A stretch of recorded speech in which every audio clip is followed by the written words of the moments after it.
Welcome back to Only Talk Sports, and tonight we have got the Eastern Conference Finals. It is Game 7. This is for all the marbles. It's between the Miami Heat and the Boston Celtics, and whoever wins this game will be playing the Denver Nuggets, a team that's never been to the NBA Finals before this year, ever before. They are there, and the Miami Heat, an 8 seed, only the second 8 seed to ever make the finals. If they do win, will be joining, or the Boston Celtics to be the first team to ever come back from 3 down. It is insane. There is so much on the line, so much history to be made with this game here and in these 2023 NBA playoffs. It has been insane the amount of history that's been made. It just goes to show you records are meant to be broken, streaks are meant to be broken, and this series specifically has been a series of streaks. The Miami Heat start out 3-0, look like they had the series in the bag, but the Boston Celtics, they have fought back, they have come all the way back,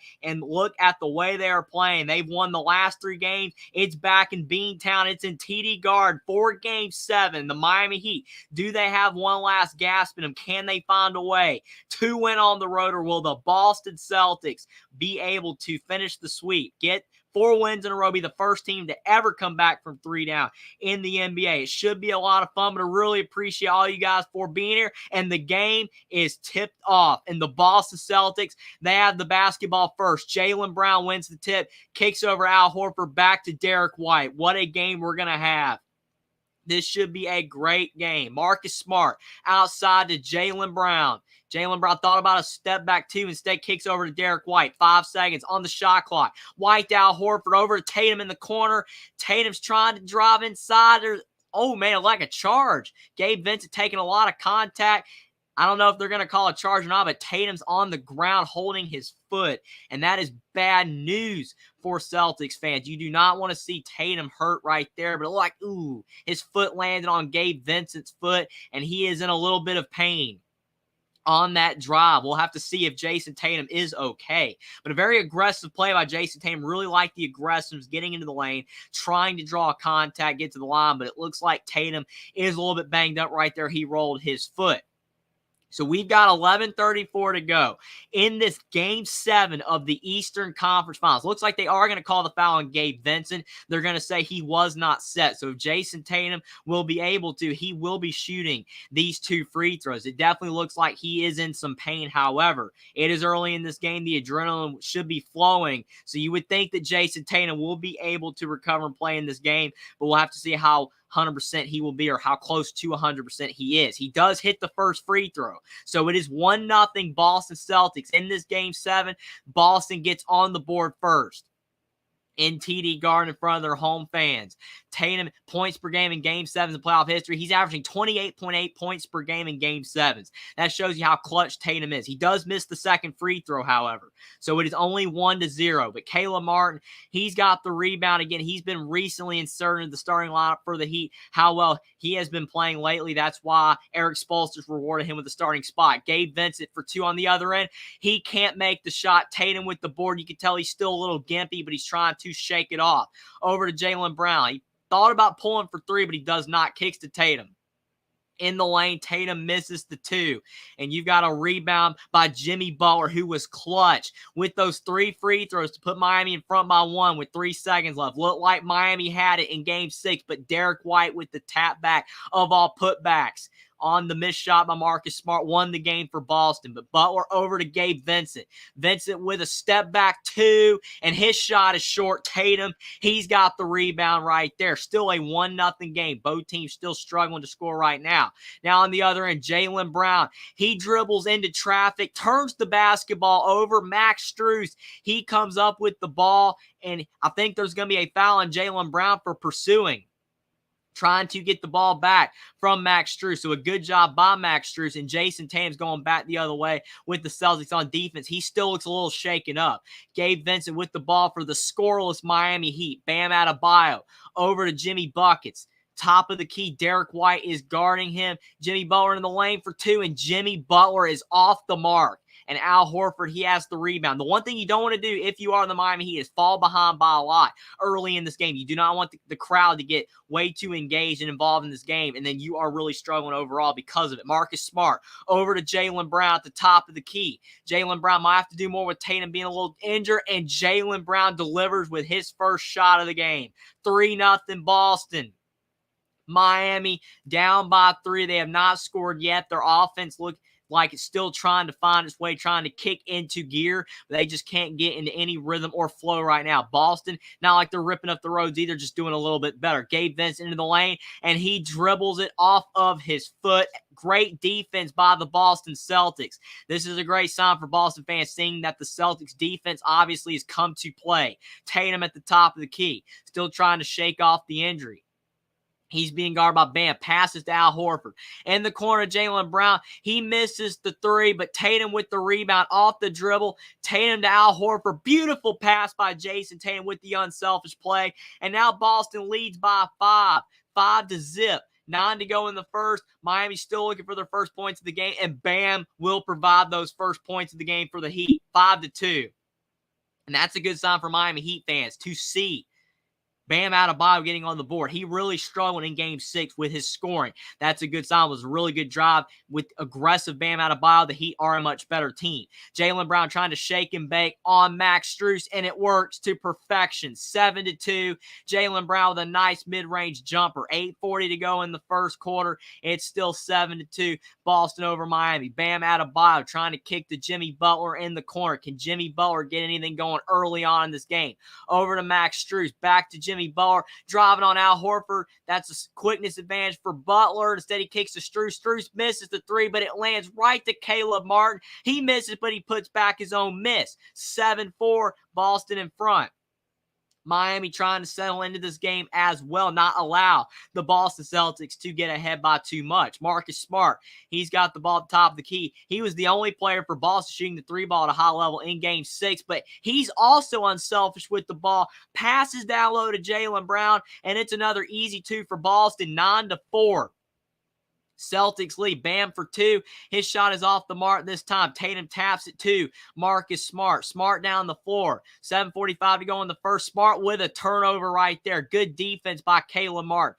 All the way to the rim. Caleb Martin draws contact with Derek White, but there's no foul call. Somehow Derek White was able to not pick up a foul there on that play. Pretty good defense. 7:30 to go in the first quarter. Boston still with a 9-4 lead. Derek White with the ball. Celtics trying to come up with some good plays. Right there, though, Derek White pulls from 3. Probably don't like that shot. I definitely understand that Derek White can shoot the 3 ball at a high level, but Boston's been passing so well early in this game. Bam driving into the lane, and there's a foul on the floor, I think, on Al Horford. So Bam, don't think there's any free throws because, again, the foul is on the floor. But you can definitely tell with the Boston Celtics that they are attacking and getting to the rim. To me, even though Boston is a great three-point shooting team and they shoot, some of the most threes of any team in the NBA, they average a lot of threes per game and they knock down a lot of threes per game. And when they're shooting really well from 3, they can beat almost anybody. But Boston's also a great team attacking off the dribble. Probably need to exploit that more. Max Strus misses a 3 for the Miami Heat. Now Derek White over to Jaylen Brown. Jaylen Brown driving in the lane. Brown misses, and he's looking for a foul. He's not going to get it. It looks like the refs are letting him play in this Game 7. Caleb Martin in the corner. He misses a 3. So Miami is really struggling to shoot the basketball. They are really struggling to knock down threes so far in this game. And Boston with an early timeout by Joe Mazzulla. Interesting timeout right there. Your team's up by 5, and maybe he's trying to settle his team down and maybe draw up a good play. Because right now, the Boston Celtics, their offense is passing the ball to their teammates, getting to the rim. That's what Marcus Smart has done. That's what Jason Tatum's done. Jaylen Brown's done. Attack, get to the rim, try to get to the line. I think that's a winning strategy for Boston. Miami could try their best. I really do think that the Heat need to do the same because you could tell that the Miami Heat are struggling to shoot the basketball from the outside. Now, this is early in the game. There's only been 5 minutes gone in this Game 7. There's still plenty of time to get it rolling from 3. But the Miami Heat are struggling to shoot the ball from the outside early on in this game, which you could see Eric Spoelstra bringing a guy like Duncan Robinson maybe help fix that problem because he's been shooting the ball really well from the 3-point line lately. But I do think that which team gets to the line more, tries to draw contact, get to the line, get some layups in, really has a good chance to win. Because if neither team is shooting the ball well from three, you would think that would benefit Miami because they actually have been a team that has shown that they can drive the ball, get to the rim as well. But you could also argue it could help Boston because they are the home team. And when you are the home team, sometimes you get the call. Sometimes when you're driving in the lane, you get to the line more. So it's going to be really interesting to see. But Miami, they need to start knocking some shots down or they're going to have to change up their strategy because they're getting open looks. I don't think Boston's purposely leaving them open. You don't want to leave Caleb Martin open because he's a guy that can get hot in a hurry. But Caleb Martin's had a couple good looks. And Jimmy Butler's still trying to find his way, has not scored yet. Miami's getting some good looks, just aren't able to knock down the shots. Boston, they're just getting to the rim. All of their shots have been at or near the rim. Really smart basketball by Boston. I would just keep attacking, and if you get some open threes, take the threes. But Derek White had that one play where he shot a three already in this game. I just don't really like that play because you've got to be able to pass the ball around to your teams, find the open guy, and sometimes pulling from three is just not the best option, especially when the defense is pretty relatively well on you. Jeff says, I'm here and ready to go for Game 7. Go Celtics. Really appreciate you stopping by, Jeff. We've got a dandy on our hands. This is Game 7. When it was 3-0 Miami, nobody thought we would be here.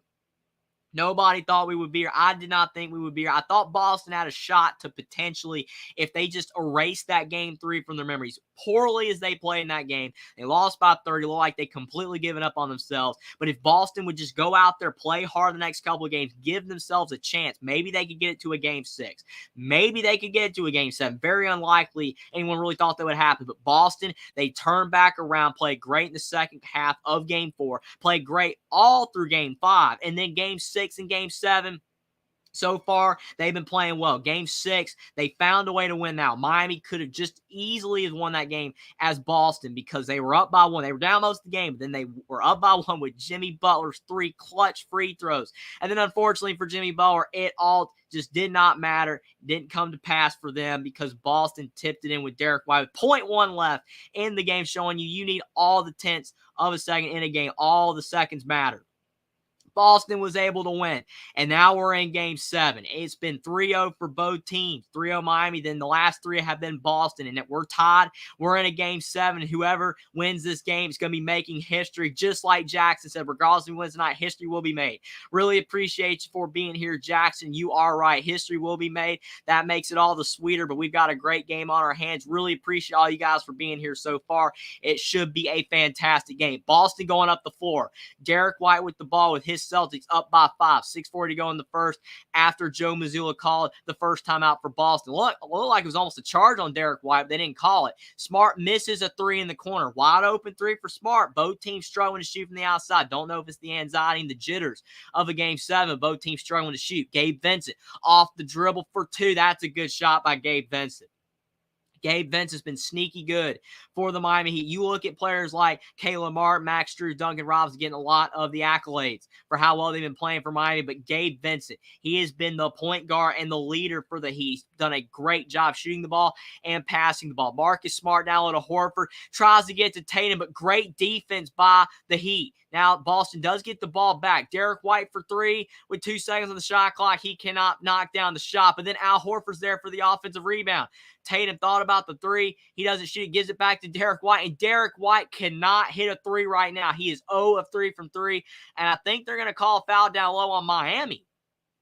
Looks like they're going to call a foul on Miami down low, so it will be Boston basketball. The Celtics catch a break. They definitely catch a break because they could have been going back the other way, the Miami Heat. But they're going to call a foul on Miami and Boston. I don't think there's any free throws. Neither team's in the bonus just yet. 5:46 to go in the first quarter. Malcolm Brogdon, he's into the game for Boston. And that is huge for the Celtics because of the fact that he missed Game 6. He was out with an injury, but he is back in Game 7. That's big news for Boston. Jaylen Brown with a step back too, and he's off the mark. Both teams are cold to start this game. You can definitely tell maybe there's some jitters, maybe just how big this game is, just how important, the importance of this game. It could be getting to both teams. You can just tell the jitters because you look at Bam Adebayo just on that play. Jimmy Butler passed the ball to Bam Adebayo in the paint, and Bam had an easy 2 on his hands, but he fumbled the ball out of bounds. Both teams just look a little anxious right now. We'll just have to see which team can settle in first. 5:10 to go in the first quarter. Derek White over to Jaylen Brown. To Brogdon. Brogdon trying to make a move on Strus. Cannot. Now Jaylen Brown with the ball and a turnover. Now Jimmy Butler down the lane. And Jimmy Butler 4-2. No foul. Looked like Boston was going to foul on that play. But somehow they avoided the foul. Jimmy Butler with the 2. It's 9-8. Miami only down by 1. But almost 8 minutes have gone by, and the score's 9-8. That shows you how both teams are struggling. Tatum to Al Horford in the corner, and Horford's way off on that 3. Not even close. Caleb Martin back the other way, and he's blocked by Jaylen Brown. What defense. Both teams are 0 of 6 for the Celtics and 0 of 3 for the Heat combined from the three-point line. Derek White to Al Horford. Al Horford off the dribble to Jaylen Brown in the corner for 3, and he's off the mark again. Boston now 0 of 7 from 3. Now Derek White fakes a 3, goes up for 2, and that's a good play by Derek White. Pump faking on the 3. He's been cold to start this game. 0 of 3 from 3 on his own, and he gets in the lane, and he lays it in. 11-8 Boston over Miami. That is a really smart play by Derek White. Surprised he was able to pump fake, though, and get that shot to go, because when you're missing threes, usually the defense lacks a little bit daring you to shoot. But you see that Miami is still respecting Boston from the outside despite the poor shooting struggles early in this game. They know Boston can get hot in a hurry, so they do not want to let them be open. But the way that Boston's struggling to shoot right now, you think that they would be kind of trying to pack the paint a bit, but that is not the strategy for Miami. They're trying to make sure that they do not shoot open threes on. Jimmy Butler over to Gabe Vincent to Caleb Martin, and Caleb Martin knocks down the first 3 of this game for either team, and we've got an 11-11 game. 3:50 to go in the first quarter. Derek White with the basketball. He was the last person to score for Boston. Brogdon, 4-3, and Brogdon airmails that 3, and Grant Williams loses the basketball out of bounds. We are seeing some sloppy basketball from both of these teams. Both teams are turning it over. Both teams are really struggling from the outside. We'll have to see if that can get cleaned up, but man, that was a bad-looking shot by Brogdon. Brogdon can't shoot threes. That was a tough shot, and then Grant Williams fumbles the ball out of bounds. It will be going back Miami's way. This is good news for Miami, though. Maybe this will allow them to be able to potentially start knocking some shots down, get a lead over Boston, keep the crowd at bay. You think that would be the scenario where Miami could possibly get the upset here. And Max Strus on key. He knocks down the 3. 14-11, Miami up by 3. TD Garden starting to quiet down just a little bit. Jaylen Brown, top of the key, trying to drive by Bam. Kicks to Grant Williams in the corner, and Grant Williams is out of bounds. Not a great pass by Jaylen Brown. Jaylen Brown had the right idea to kick it into the corner, but unfortunately, that pass was just a little bit off right there. A little bit off for Grant Williams. He lost the ball out of bounds. 2 times in a row, Grant Williams has lost the ball out of bounds. Robert Williams is now into the game for Boston as well. Jimmy Butler to Caleb Martin in the corner. Kyle Lowry's now into the game for the Heat. Butler for 2, and Butler knocks down the shot, and we've got a 5-point lead for Miami. The lead is growing, 16-11 over Boston. 2:40 to go in the first. Miami's trying to show that they're not a fluke and that they can still win this series despite everyone thinking potentially it could be Boston. Malcolm Brogdon, top of the key, trying to get it to an open guy. Jaylen Brown comes to the ball, finally gets it into the lane.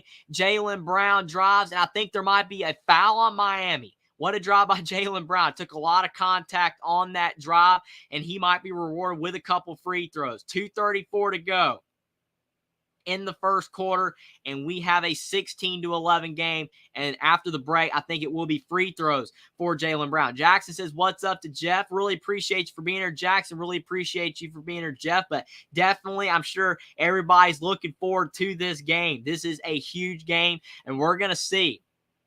We are going to see who will be playing the Denver Nuggets in the finals. It should be a lot of fun for sure. I think a lot of people believe that if the Boston Celtics do win this series, that they could have a chance of beating the Denver Nuggets. A lot of people don't think Miami will have a shot because they don't have the depth. I don't know if they won't have a chance.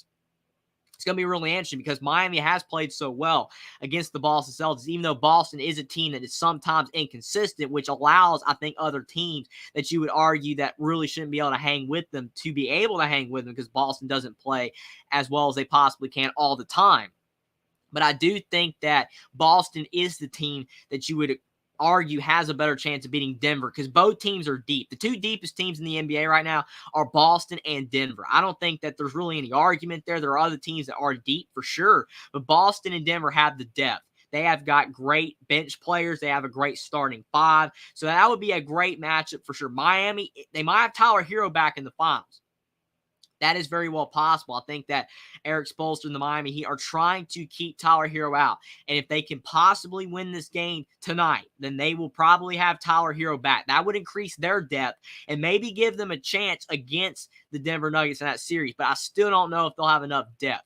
Plus, Miami shot the ball so well from the three-point line earlier in this series. They've cooled off tremendously from outside, which is why they are starting to struggle a bit, from the three-point line, and that's why they're struggling to win games against the Boston Celtics. So you just can't continue to hit threes. You got to be a multi-dimensional team. You got to be able to score inside. You got to get to the line, and they can do that. They are a team that's built that way, especially with Jimmy Butler. He's the all-around player. He can shoot from the outside. He can shoot inside as well, but I still feel like overall that the Boston Celtics are the deeper team that has more of the capabilities of doing all those things that can match up with Denver. But it's going to be really interesting for sure.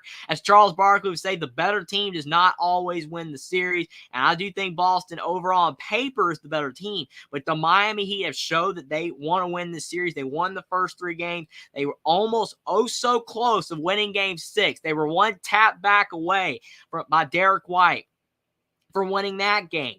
And now they've got a really good chance of winning this game as well. It should be very interesting for sure. The Gulch says, reporting in from grocery shopping in Alaska, go Celtics. Really appreciate you for stopping by the Gulch. Hope your grocery shopping is going really well. Really appreciate you for stopping by, but definitely hope everybody's having a great Memorial Day as well, as we remember, everybody that has passed, with their service to their country or any other, first responders, all that kind of stuff. Definitely Memorial Day for everybody. Really, appreciate, everybody that has served in our country. And definitely Memorial Day is a big deal for a lot of people. And this day is for remembrance. And definitely we will be remembering this game result for a long time as well, because the Miami Heat and the Boston Celtics, like Jack says, whoever wins, it's going to make history for sure. They definitely changed the score. So they had it at 16-11, but now they have it at 15-11. So maybe maybe that three by Caleb Martin is a 2 instead. It seems like Caleb Martin always has his foot on the line. There's been several times where Caleb Martin has his foot on the line and it's a 2 instead of a 3. You think it's a 3, but instead they count it as a 2. So Caleb Martin, got to check where your feet are. Jaylen Brown, he does knock down the first free throw, so it's 15-12. Boston only down by 3 now, that the score was changed from 16-15 for Miami. Jaylen Brown is another free throw to come, and he knocks that one down as well. It is 15-13, 2:34 to go in the first quarter. 2-point game. Jason Tatum is on the sideline with a quick breather for the Boston Celtics. Just again shows the versatility and the depth of the Celtics, that they can have Jason Tatum on the bench and they're still a really solid team. Jimmy Butler's denied by Robert Williams at the rim. What a block by Robert Williams. That's what he does. He's one of the best blockers and defenders in the NBA. Smart for 3, and his shot was there just like it was at the end of game 6. He just could not get it to fall in and out. He's been very unlucky with that with his last couple threes. Jimmy Butler in the mid-range decides to kick it out to Kyle Lowry. Can Kyle Lowry pull from 3 and knock it down? And he misses the shot. Robert Williams with the rebound. Kyle Lowry still struggling to shoot in this series from the outside. Brogdon into the lane.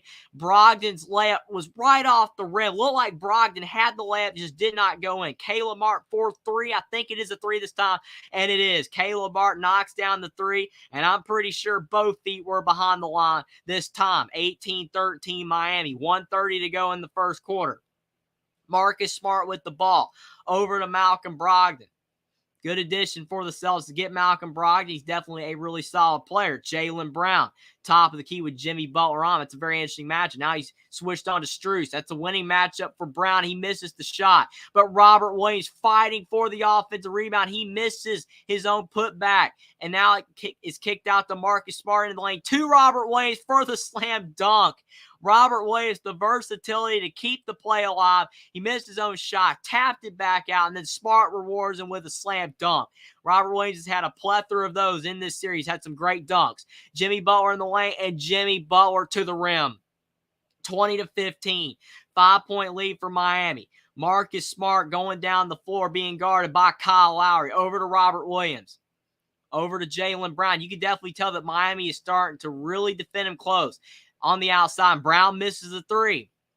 Miami's trying to not allow them to hit open threes. They're not really as worried about the dribble penetration. And then Miami, they do get dribble penetration as Kyle Lowry gets all the way to the rim, had nowhere to go, kicked it over to Max Strus, and Max Strus lays it in. And now Miami's up by 7, 22-15, 15 seconds left to go in the first quarter. Jaylen Brown to Grant Williams. Over to Marcus Smart. Smart trying to drive, has nowhere to go. Over to Jaylen Brown. 5 seconds on the shot clock. Brown to the rim. Good defense from Bam Adebayo. Forces a miss. And Jimmy Butler with 1 second left misses the half-court heave.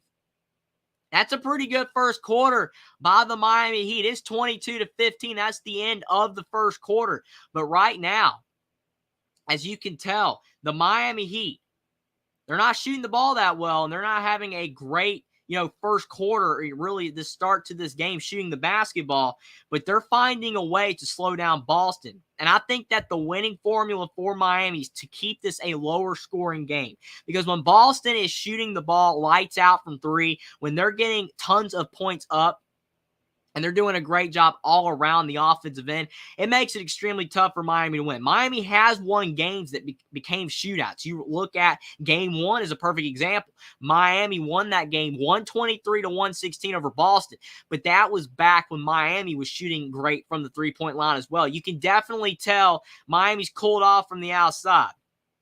So Miami is not going to be able to beat Boston if Boston's shooting lights out from three. They're going to have to slow down Boston. And they have. The Celtics with only 15 points in the first quarter. 12 minutes in a quarter in the NBA, and you've only got 15 points. That's not ideal. 22 by Miami's not great either. But Miami, this was a winning quarter for them. They're in the lead. They've got TD Garden kind of neutralized, and they're doing a good job of guarding Boston on the outside, not allowing Boston to get open threes. I think that is a smart strategy. Yes, Boston's had some dribble penetration, but Bam Adebayo's done a great job at defending the rim, kind of like Robert Williams and Al Horford was doing to the Miami Heat in Game 6, because Jimmy Butler and some of the other players for Miami, Bam Adebayo, were really struggling to score in the paint. I mean, they were at one point in Game 6 only 9 of 40 from the field in the paint. That's why Miami, even though they almost won the game anyway, because they were shooting well from the three-point line and they were doing a good job at the free throw line, and Jimmy Butler was clutch late with those 3 free throws. They were leading by 1. They still ultimately end up losing the game. Besides the fact Derek White tapped the ball in late in the game, it's also because Miami was struggling to score inside the paint. Miami missed layup after layup. And you can tell in this game, it seems like Miami's trying to flip that script. You can tell looking at the way Eric Spoelstra game plans, he really game plans based on what the other team does. Really smart. And you can tell that Miami's trying to defend the paint, not allow the Boston Celtics to get easy shots at the rim. They're guarding the three-point line, not allowing them to get open threes. And then they're also guarding really well at the rim, because Bam Adebayo is doing a great job with rotations. He was not doing as good of a job in Game 6, doing a much better job tonight. And if he continues to do that, I think there's a really good chance, a legitimate chance Miami can win this game, especially if it's a game in the 90s or, the low hundreds. I think Miami can win, because you saw they only lost by 1. In Game 6, it was 104-103. So Miami can definitely beat Boston if this is a lower scoring game, because Miami didn't have a great first quarter offensively, but neither did Boston. Boston really didn't have a great first quarter at all scoring the ball. That's why they only got 15 points.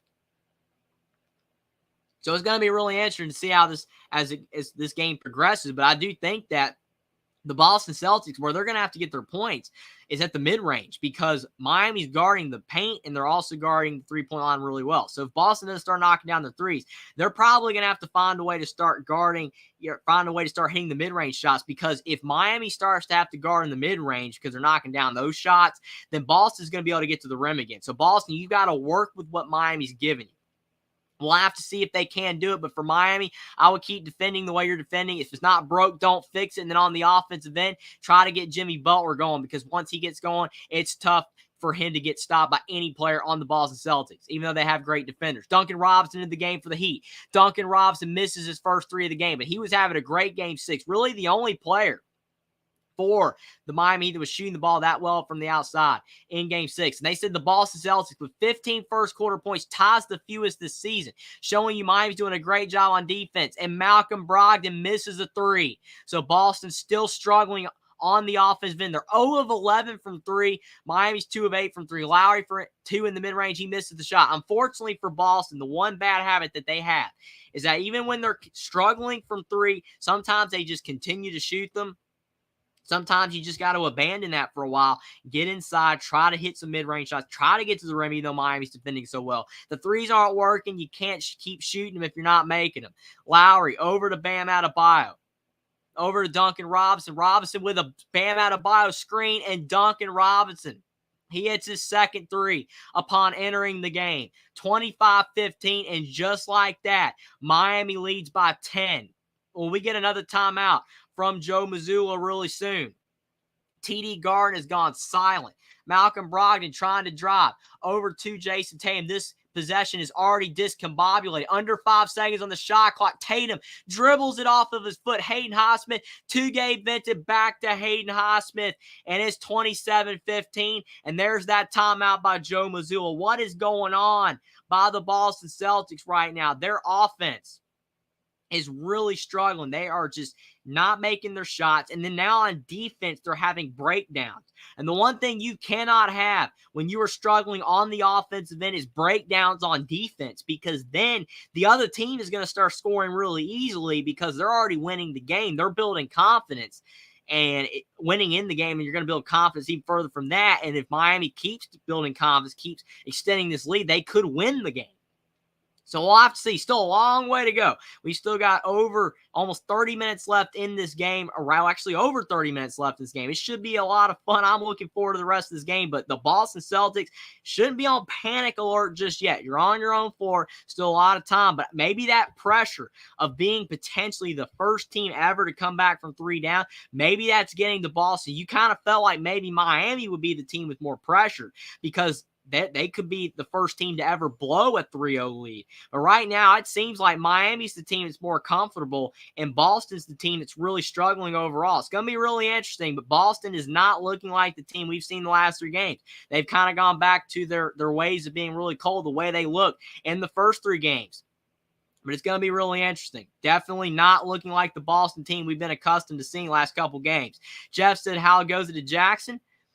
Hopefully all y'all are doing really well. Hummus Hero says, hello, Jeffrey and friends. Really appreciate you for being here, Hummus Hero. Definitely, we've got a great game on our hands, but Boston is not delivering on the action right now. If this is going to be a classic like Game 6, I don't think we're going to potentially get as good of an ending as we saw in Game 6. But if we're actually going to see a close game, whether Boston or Miami wins, Boston is going to have to start playing much better because they are falling behind. And it's only in the first half. But if they continue to struggle like they are, then Miami could build confidence. Miami's not really a team that on paper is built to really blow away from you. But if Duncan Robinson continues to be streaky from the outside, if he knocks down a few threes, it gets Miami up to around a 20-point lead, Boston might not have the wherewithal to get back in the game. They've got the talent. They've got the depth to get it done. But will they have the ability to? I'm not sure. But really appreciate you for being our Hummus here. Hopefully we got a great game on our hands. Jack says, going pretty good. Jeff, how's it going with you? Jeff says, doing good. Thanks. Glad you are. Glad both you guys are doing well again. Hope everyone's having a great and happy Memorial Day. And hopefully this game will be a great capper for it. Hummus Hero says, hey, Jeff. Definitely glad both of y'all are here. Hummus Hero says, even the YouTube TV channel guy thought there was no chance the series was going to Game 7. It says Star Wars, I couldn't find the game for a minute. That's a good one, Hummus Hero, but definitely, no one thought this would go to a Game 7. That's a really good one, Hummus Hero, but for sure, we're at a Game 7. And hopefully, it is a Game 7 for the ages. Nana says, I'm here tonight. Can't wait to see the outcome of this game. Me neither. I agree with you, Nana. I'm sure everybody is anticipating the winner of this game. Denver is anticipating the winner of this game because whoever wins will be facing them, and they're going to have to find a way to game plan for that team. They're probably game planning for both Boston and Miami, looking at both their tendencies. But once you know exactly who your opponent's going to be, it gets a lot easier because then you can just focus on the opponent that you're playing. And Denver's been sitting for a while. They've been sitting for about a week. There's been a discussion discussion. Will Denver be rusty because they've been sitting for a week, or will Denver be able to go out there and just continue to play at a high level like they were against the Lakers? That's going to be an interesting topic of discussion as well. But I do think that the Boston Celtics need to start getting going, because if they do not, then Boston could really be in a lot of hot water. Derek White pulls for another three, and he can't make the shot. Boston continues to be missing every shot that they make or take from three. They can't make a three to save their life. Hayden Highsmith, he gets the ball from Kyle Lowry. Duncan Robinson trying to get some space, but Tatum, he's not leaving him, knowing that Duncan Robinson is a maestro from three. Bam Adebayo trying to drive on Marcus Smart with a turnaround, and Bam almost got that shot to fall, but could not. Really close, but just couldn't get it to fall. Last four quarters for the Celtics, they're only 4 of 39 from three, so they've reverted back to their old form earlier in this series from the outside. But just as I say that, Al Horford knocks down a three. The snide is done. Boston finally knocks down a three. Good-looking shot by Al Horford. They're 1 of 13 from three in this game. Maybe that will get them going. 27-18. Miami leads by 9. That is a massive shot by Al Horford. Now Gabe Vincent pulls for three, and he knocks it down. Miami's continuing to shoot the ball well from the outside, 30-18. 12-point lead for the Heat with Jimmy Butler on the bench. That's when Miami's sometimes at their best, when Jimmy Butler is on the bench and they're continuing to shoot the ball well from the outside. That's crazy. Miami, they've got some sneaky depth. Even though Boston is by far the deeper team, Miami has some depth as well. But Gabe Vincent pulling over Grant Williams, knocking down that three, showing no fear on the road in a Game 7. One of the biggest games of all of these players, both these teams' lives for sure, based on the stakes. And he just knocks down that three in rhythm. Great shot by Gabe Vincent. Derek White inside to Al Horford. Horford trying to make a move. He's driving by Bam, goes up over, misses the shot, ball's out of bounds, and it's off of the Celtics. Al Horford tried to get that shot to go, but Bam was playing good D. Is very physical with him. It looks like it is off of Boston. I can't tell if it touched Duncan Robinson last, but it looked like it was off of Jaylen Brown. So I think the refs might have got that call correct. Heat with the ball, up by 12. 8:50 to go in the second quarter. Bam knocks over Marcus Smart. There's no foul call. Smart is incredulous, like, where's the foul? Duncan Robinson with the ball. What a steal by Jaylen Brown. He almost loses the basketball again, but I think they're going to call a foul on Miami. That's a break. That is a break for Boston. Jaylen Brown, a pretty good steal there, but he almost lost his own steal. Yeah, Marcus Smart, he definitely took some contact from Bam Adebayo. He fell to the court, fell to the hardwood. That was definitely a hard fall. But Marcus Smart's back up. Nothing he can do about it because there was no foul call. Smart inside to Jaylen Brown. That's a terrible pass. Kyle Lowry with the steal. Down the floor to Caleb Martin. The corner's feet are behind the line, and he knocks down the three. 33-18, 15-point lead for Miami. I was not expecting Boston to be down by this much. Jaylen Brown in the corner, kicks to Derek White. In the lane, White in the corner to Al Horford, back to Jaylen Brown, and Jaylen Brown for three. That will get TD Garden going a little bit. 33-21, back to 12. Lowry down the floor, trying to make a move on Marcus Smart. Smart recovers on D. Lowry pulls from deep for three, and Lowry knocks down the three. Everybody's getting to the party from outside. So we just went from neither team was shooting the ball out well from three. Now both teams are shooting the ball well from three. It's just Miami's already up by 15. Now Al Horford misses three on the other end. Duncan Robinson with the board. They're going to call a foul on Tatum for going over and back. This is bad for Boston. They're down by a lot of points right now. It's still really early in this game. But the best thing about having the home crowd is that when you're at home, the home crowd gets engaged when you're shooting well. But Miami is canning three after three, looking like the team we saw win the first three games of this series. Kyle Lowry bringing the ball up the floor. 15-point lead for Miami. 7:30 to go in the second quarter. Lowry, what a pass to Duncan Robinson for two. 38-21, 17-point game. That was a great backdoor cut by Duncan Robinson. He's really good at doing that. And Lowry, that was a great pass. Tatum down the floor. He draws a foul on Lowry. Boston started this game 4 of 6 from the field, which is pretty good. But since they're 4 of 23 from the field. That's not going to get it done. You're going to have to shoot the ball better from the field if you want to win this game than that. That is not a good percentage at all. Under 20%. Robert Williams over to Jaylen Brown. Celtics down 17 points on their own floor in this critical game 7. But Jaylen Brown to Robert Williams for another slam dunk. Robert Williams had a couple of big slam dunks in this game. 15-point lead for Miami. Lowry off the dribble, and he turns it over. Tatum down the floor. Tatum to the rim. Tatum lays it in. 38-25, back-to-back buckets by the Boston Celtics, and Eric Spoelstra uses a timeout. His team's still up by 13, but he does not want Boston to get any momentum in this game. Probably sparked by Eric Spoelstra. He knows that his team is going to have a lead in this game and try to maintain the lead that they currently have to have a great chance to win. Because if Miami gives up the lead that they have and Boston gets right back in this game, it's going to be extremely difficult for Miami to be able to hold on and win. Because Boston, once they come back in a game, if you remember game 4, Miami led that game by around double digits in the second quarter. Maybe they weren't ever up by 17, but I think they did lead by around 11 or 12. Boston, though, came back in that second half, and they played fantastic, and that was at Miami. Boston played really well in that second half. They found a way to win that game, and that kept the series alive. But for Miami, they're up right now by a pretty comfortable margin. But the way Boston can score, and they can score in a hurry, no lead is safe until, if you're the Heat, you're probably up, you would say, by 15, 20 points with a couple minutes left. Unless that's the case, no lead is safe for Miami.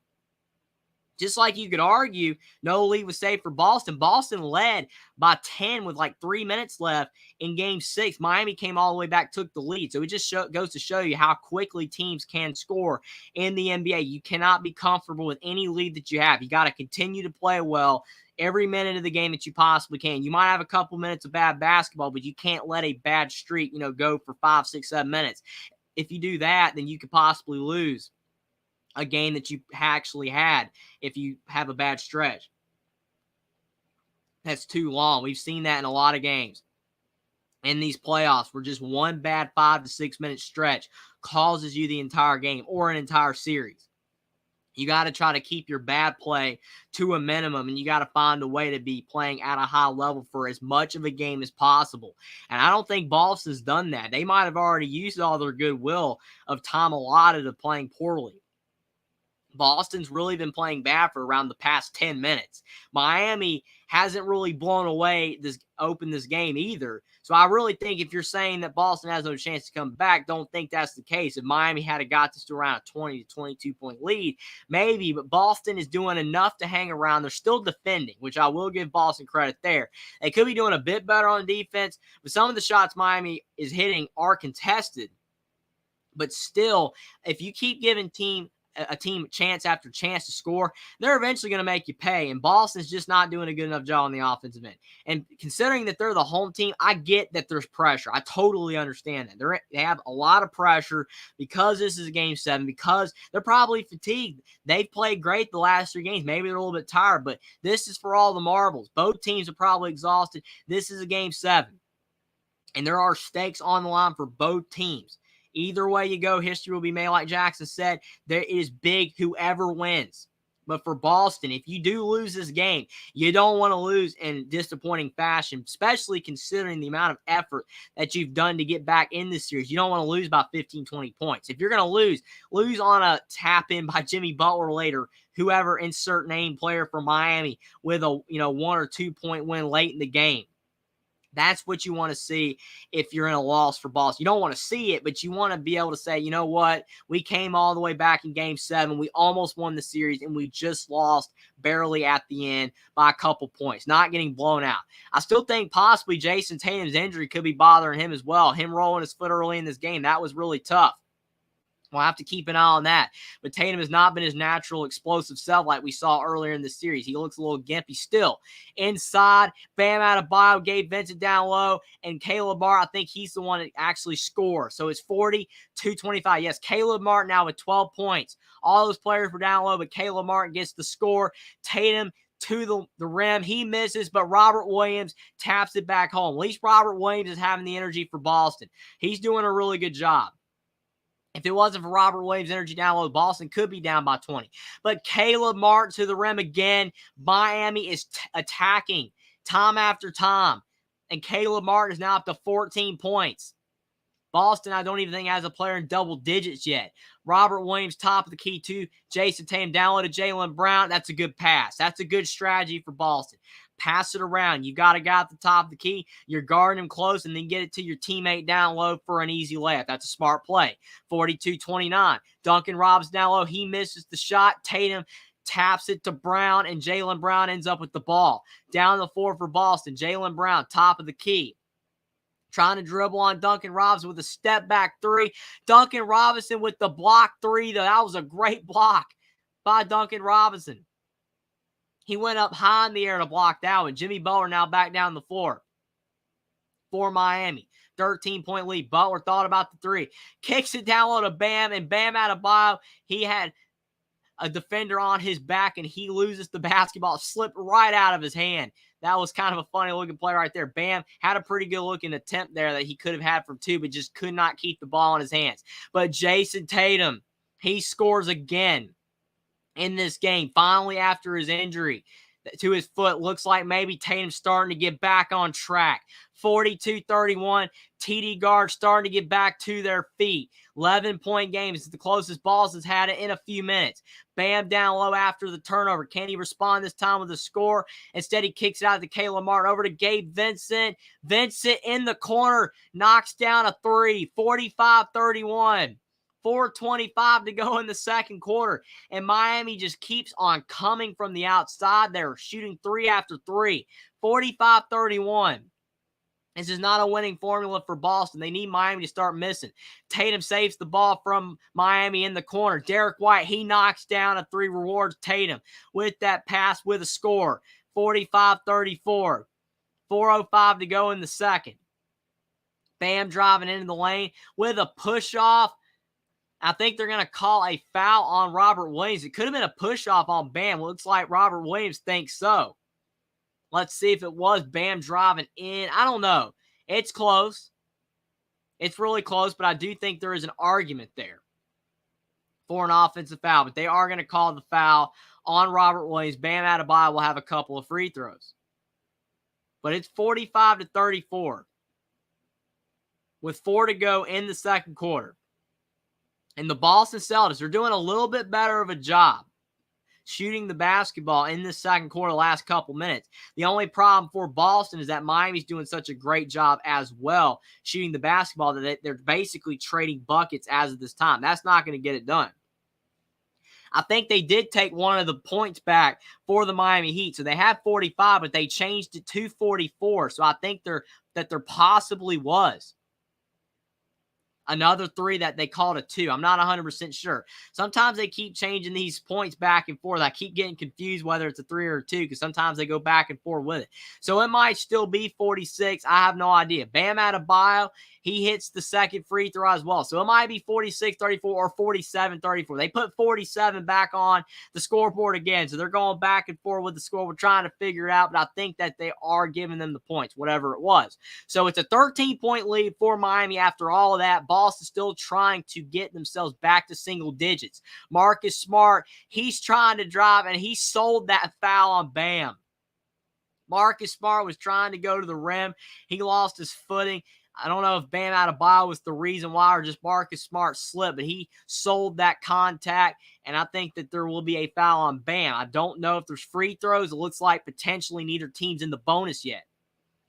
Do not think so. So Tatum to Marcus Smart. Back to Tatum to Smart again. Smart misses the three in the corner. Had a great look, but just could not get it to fall. It was in and out again.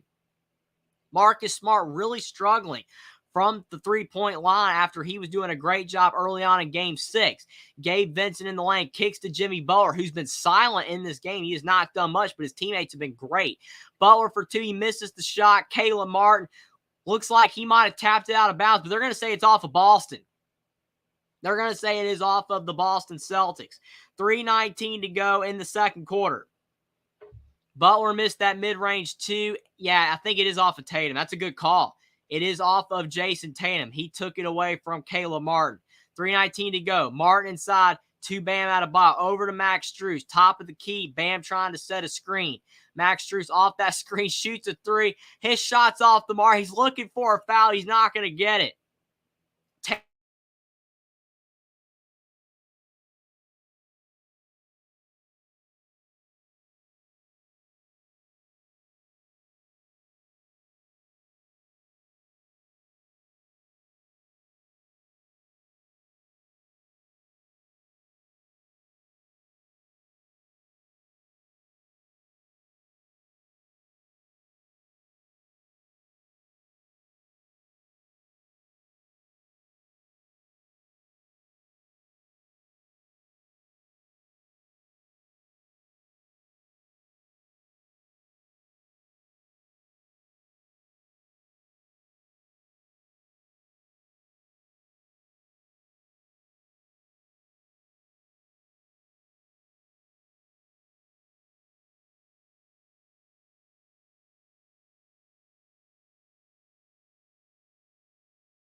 Sorry about that, everybody. A little bit of internet troubles right there.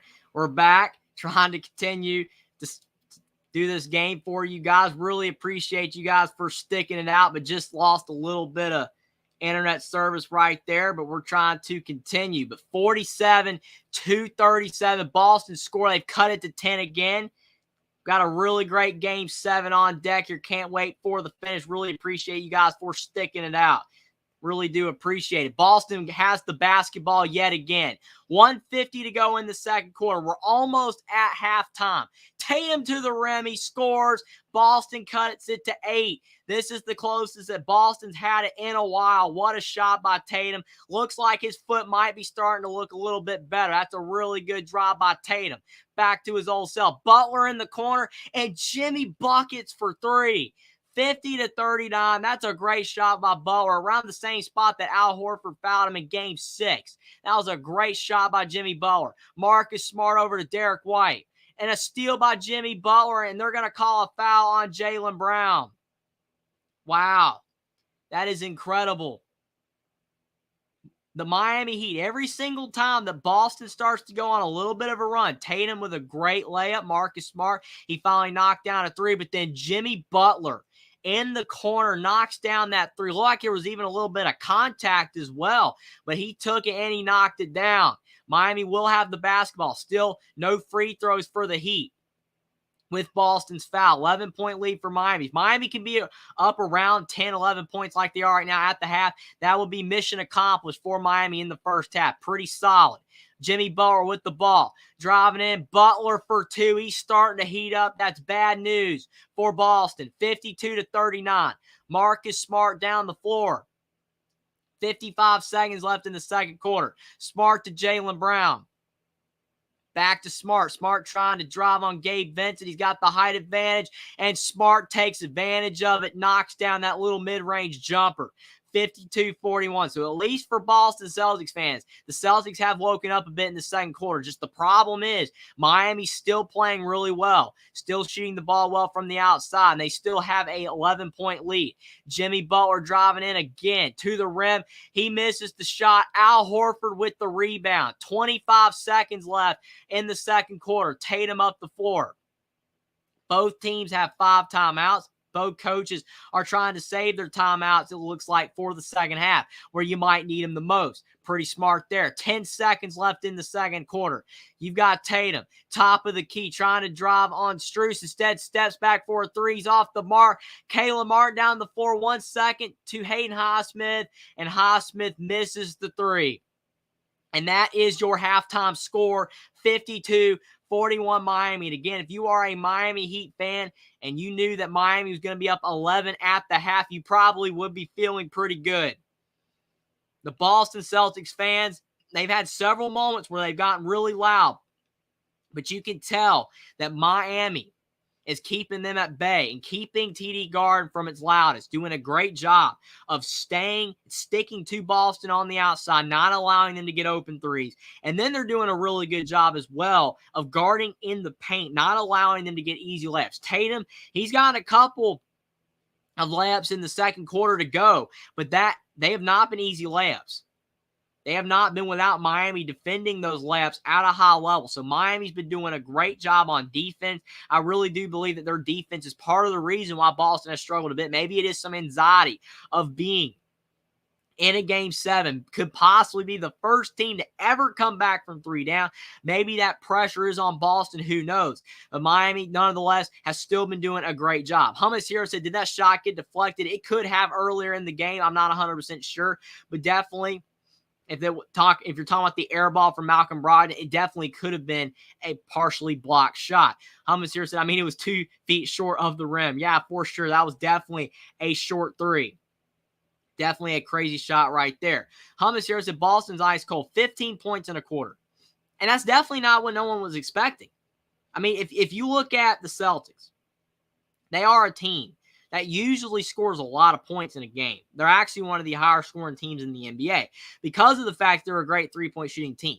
But when they're not shooting the ball well from the outside, they can get to the rim and they can, get fouled, get to the line. And they are a pretty solid free throw shooting team. Outside of Robert Williams, everybody on the Boston Celtics is really good at the line. The problem for Boston is that Miami's defending so well in the paint that it's not allowing them to get to the rim at will. And they're not really shooting the ball that great from the three-point line. So even though Miami is having to defend them up close, so Boston could fake and drive into the lane, it's just if you start knocking down those threes, it makes you play better overall. It makes it easier for you to potentially drive by Miami. You just kind of start to slow down a little bit, get a bit sluggish when you're struggling. It's kind of like Marcus Smart. When Marcus Smart is knocking down shots, that's when he becomes a better defender. Because of the fact that he gets engaged in the game. It's not that he's not already engaged. It's just he starts to play even harder because he's so pumped and amped because he just hit a couple threes. Now I'm going on the other end. I'm getting a couple steals as well, maybe a block or two. And that just makes Marcus Smart so dangerous when he's knocking shots down the offensive end because that makes him an even better defender. Miami's shooting better than Boston in this game. So I feel like Miami's just playing a bit harder on defense. It's not that Boston isn't playing hard on defense. I think that they are. Because if it wasn't for their effort on defense, Boston could be down by more. It could be down by 20 in this game. I do feel like Boston has done a solid job of just hanging in there. But still, Miami has done a better job on defense. They've done a better job on offense. And that's why they have an 11-point lead at the half. And if this continues for 24 more minutes, the last 2 quarters, for sure, bona fide in this series. No more games after this. This is game 7. This is it. If Miami plays solid for 2 more quarters, they're going to be the team that advances to the finals to play the Denver Nuggets. And the Boston Celtics will be denied history of being the first team to ever come back from 3 down. It's going to be really interesting. Ink Red, really appreciates for stopping by. Says 15. Heat really be sweaty. Yeah, I agree. Miami Heat played really hard and only 15 points from Boston in the first quarter. That was awful. And RC covers the WNBA and NBA. Really appreciate you for stopping by as well. It says Boston reverting at the worst time. I agree with you. There was that fear if you were a Boston fan that this could happen. And it's still the second half. You still got the second half. There's 2 halves in every game. Boston could come out in the second half, play lights out, move on, and we're not even thinking about this anymore than being down 11 at the half. We've seen games already where a team was down big at the half. You kind of look at the Denver Nuggets, and one of their games against the Lakers, they were down by 10-plus points at half, and then they came back and won the game. So it's not like it's over. But still, I agree with you. Boston is kind of reverting to their poor play that they had earlier in this series in Game 7 when it matters the most after you've gotten yourselves all the way back in this series.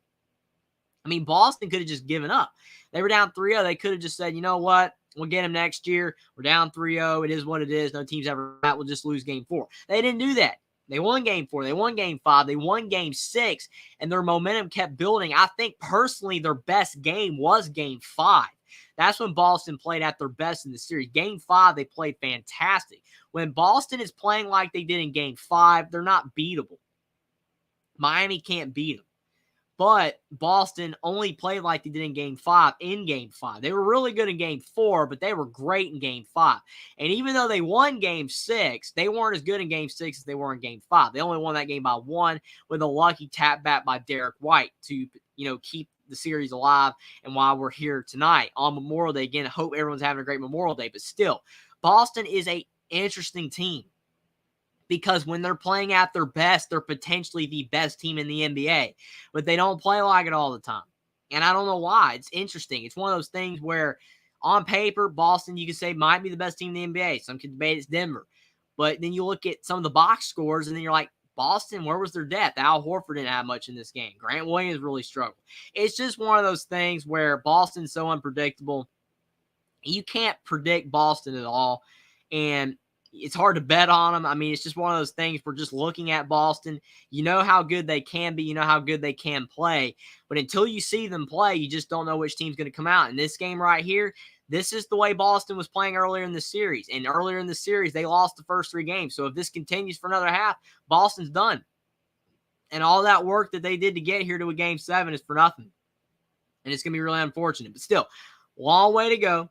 2 quarters left, only down by 11. All it takes is a couple threes from Tatum and Brown. Boston's right back in the game. And all it takes potentially for Miami is a couple of big shots by Jimmy Butler, Duncan Robinson. They can extend it out to 20 points, and then Boston folds. So we'll have to see. The first 5 minutes of the second half is going to be really important. As I always say, because of the fact that how you start the second half, if you're down by like 10 or 11 points, like Boston is right now, and you go on a quick 7-0 run, make Eric Spoelstra call the timeout, that gets your crowd back into it. That gets, Boston's juices pumping that we're going to have a shot here. We can still win this game. Can't fall behind by more than you currently are if you're the Celtics. RC says Boston needs to stay close. This is a real recipe for disaster staying on this court. I agree with you. Because of how important, that this game is for both teams, you can't fall behind by more than 10 or to 12 points. You got to keep it close, because if you keep it close either way, then you're not going to have the anxiety that you're already out of the game. If Boston's down by like 6 with like 5 minutes left in the game, yeah, you're kind of struggling. You're in a little bit of panic mode, but you're not out of the game. A couple shots, you're good. But if you're down by more than that, that just makes you struggle altogether, because you're not confident in your abilities. You're down big. You got to get momentum. You got to find a way, if you're Boston, to get this down to around 3 or 4. Make Eric Spoelstra call that timeout. Kind of get Miami reeling a bit, because Boston hasn't led since early in the first quarter. Miami's led ever since, and you can just tell they're the more confident team. I mean, when Kyle Lowry's pulling from 33 feet, knocking down a 3, he's pretty confident, because Kyle Lowry's been really struggling from the outside. Really struggling. I mean, he has not been shooting the 3 ball at a high level, and Kyle Lowry's knocking a 3 down in Grant Williams' face. Wow. I mean, that's just showing you. Gabe Vincent, same thing. Gabe Vincent is confident. These players are out there saying, you know what, we lost our last 3 games, but this is the only game that matters. If you're the Miami Heat, all we got to do is win tonight's game. We win the series. So all that time that we blew the last 3 games, all we got to do is win tonight, and we're good to go. So definitely, Miami believes that they can win. They really do believe. And I think another reason what really makes the Heat believe they can win is because they've already beat Boston at Boston. That was the thing that when a lot of people were saying that Boston was going to win this game for sure because it was at Boston and because they won the last 3 games. And you got to look back to the first 2 games of this series. Miami won not one, but both games at Boston to start this series. Miami's already beat them at Boston. They believe they can beat them at TD Garden. And Boston kind of looks a little tired. I mean, Boston has been through the ringer the last 3 games. And granted, Miami is shorthanded. They're the team that doesn't have all their players. Tyler Hero, Victor Oladipo are still out with injuries. Gabe Vincent missed a game as well. He's back, obviously playing really well. But the Miami Heat, that they did not play well in Game 4 and Game 5. Yeah, they played pretty solid in Game 6, only lost by 1. Probably, again, should have won that game if it wasn't for Derek White's tap back. But you could argue Boston's the more exhausted team because of how hard that they played in the last 3 games. Whereas Miami really only played really good in the first 3, and then game 6. It's really interesting. You can go either way with that argument, but regardless, Miami just looks like the more confident team right now. Boston's going to have to find a way to get the momentum back, because if not, they could lose this game. But we're going to have to see. Should be a great second half. Looking forward to it. The GOAT says no less. Game begins halfway through third quarter. That's true. I mean, you could say that's a legitimate argument. Maybe Boston's just a little flat, and like you said, maybe midway through the third quarter, Boston finds their footing, starts to play much better, like they did in game 4 of this series. When they were down by around 10.5 against Miami, then in the second half, they started to play a lot better. They kind of blew it open on Miami, won that game, I wouldn't say fairly comfortably, but they won by close to 10 points. So Boston did a much better job, in that second half in game 4. Maybe they'll do the same thing here in game 7. We'll just have to see. But if you're Boston, you cannot allow yourself to stay down by 10 to 11 points for too long. If it's only halfway through the third quarter, like you say, the GOATs, I agree with you. I think Boston should be okay. But if Boston lets this get to the fourth quarter, being down by over 10, then you're going to be in big trouble. And Miami is going to believe we got the game. We're just going to have to continue to play hard for a few more minutes. We've got the game. So Boston, if you're going to find a way to come back and win, you need to start shrinking the Miami Heat lead as quickly as you possibly can in the second half. You can't let Miami be ahead by this much for too long, or it might be too little too late. Gixer Squid, thanks for stopping by. Says, I'm not a basketball guy, but if Boston isn't hitting threes, then why in the world are they not driving into the paint? I have no idea. That is always one of the biggest questions when people talk about basketball. If you're not hitting your threes, why in the world are you continuing to shoot them?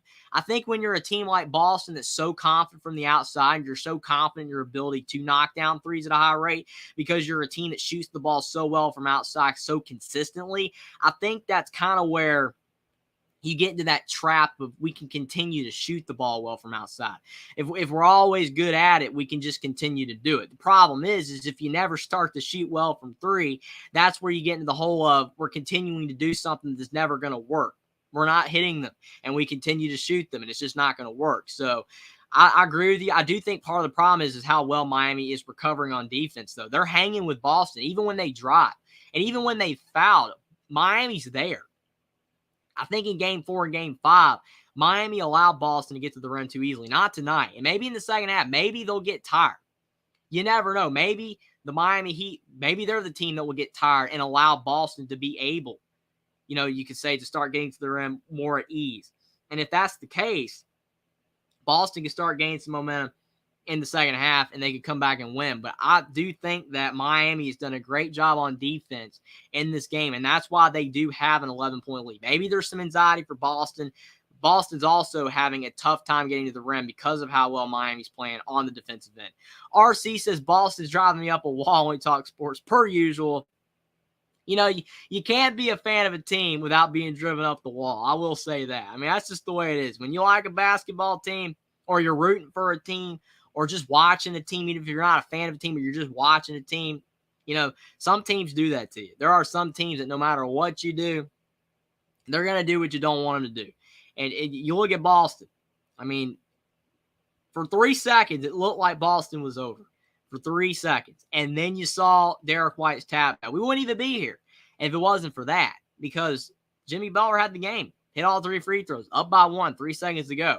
But then tonight, can't make it easy if you're Boston. You're at home. You think that Boston would just go out there and maybe put Miami away, win the game by 10, 15, but that's not the case. Boston flirting with disaster, down by 11 at the half, and they're going to do it the hard way. If Boston is going to win this game, it's probably going to be an epic comeback. We'll have to see. It's going to be really interesting. Trey Sargent, thanks for stopping by. Says, has anyone said anything about Tulane baseball team 1940 making the baseball tournament? I don't think anybody said that yet, but that's really interesting. It's kind of like when you see a NCAA tournament team when they win a conference, one of those smaller conferences, they make the tournament with a poor record. It's always crazy for sure. But definitely really appreciate you for being here, Trey Sargent. That's awesome and really cool to hear that Tulane baseball made the tournament 19-40. That's insane. Nana said it's a little one-sided right now. Boston needs to get on the ball and make a game out of it in a hurry. I really agree with you, Nana, and I really do appreciate you for still being there. Hopefully this game is just close to as good as Game 6. Can't expect it to be as great as Game 6, but even if it's just half as good, if it's a close game either way, because this is history. This is a classic game waiting to be written, just like Game 6. That game's going to be remembered forever. for Boston and Miami fans, or really just any NBA enthusiast. If you watch the NBA, at any length, you're going to remember that game. That was an incredible game. That was a fantastic game. But this game right here hasn't been a classic so far, but we still got 2 quarters left to be written. We've got 2 quarters left to be seen. And Boston is not out of this game by any stretch of the imagination. Only down by 11 points. It is not a, too big of a deficit. It's not astronomical. So, Miami done a great job in the first half, but they're not up by a lead that you could say is enough to be confident that you have the Celtics where you want them, where they're on the brink. Boston's only down by 11. Again, the way the third quarter starts is going to be something to watch. If Boston can get it to around 3 or 4, make Eric Spoelstra call a timeout, kind of put Miami on their heels a bit, I think Boston should be okay, at least to start the third quarter. Gixxer Squid said Boston should be sponsored by Lipton Ice Cold Tea this quarter from the perimeter. That's a good one, Gixxer Squid. I definitely agree. They are definitely ice cold from 3. They did start to hit a couple shots late in the second quarter.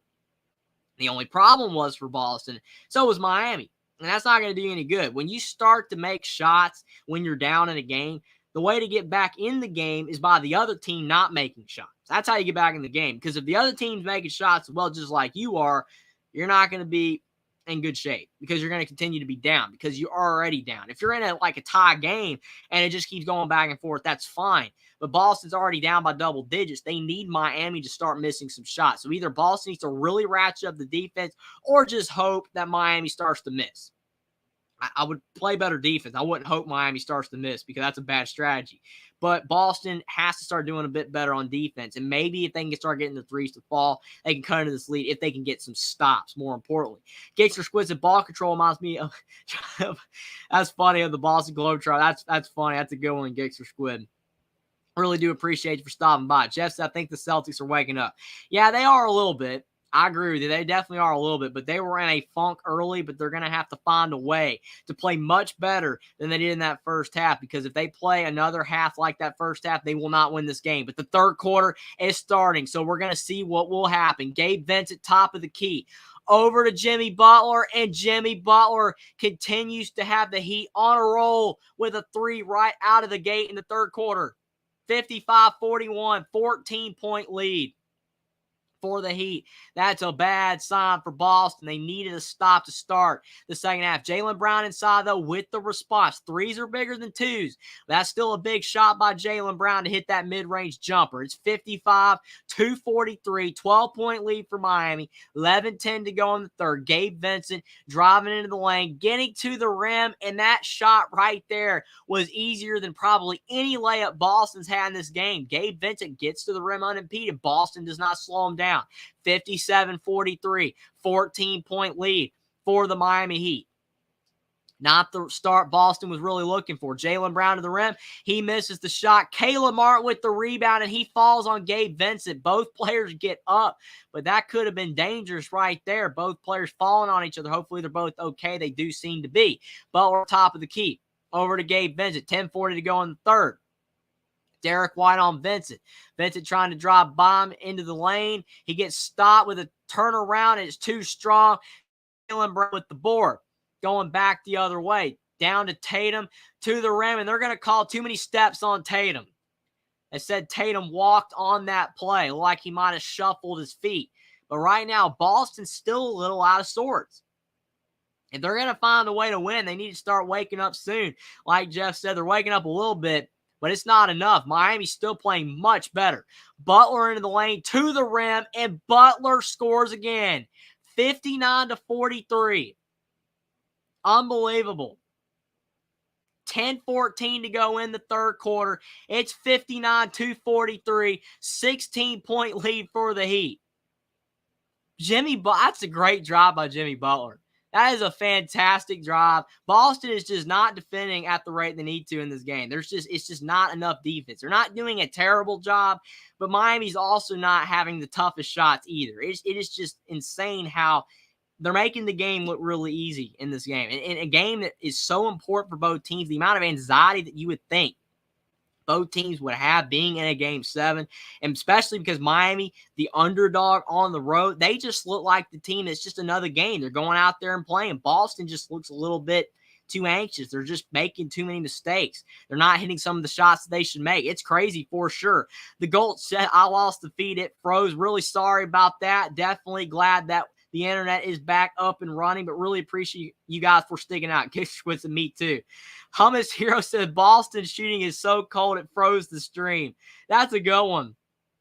That is definitely a good one. But, I mean, I don't know.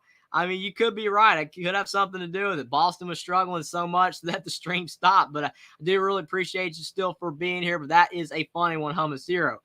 Hummus Hero said now they're starting to make some shots. Right when the internet came out, they did start to make some shots. But Boston's gone cold again.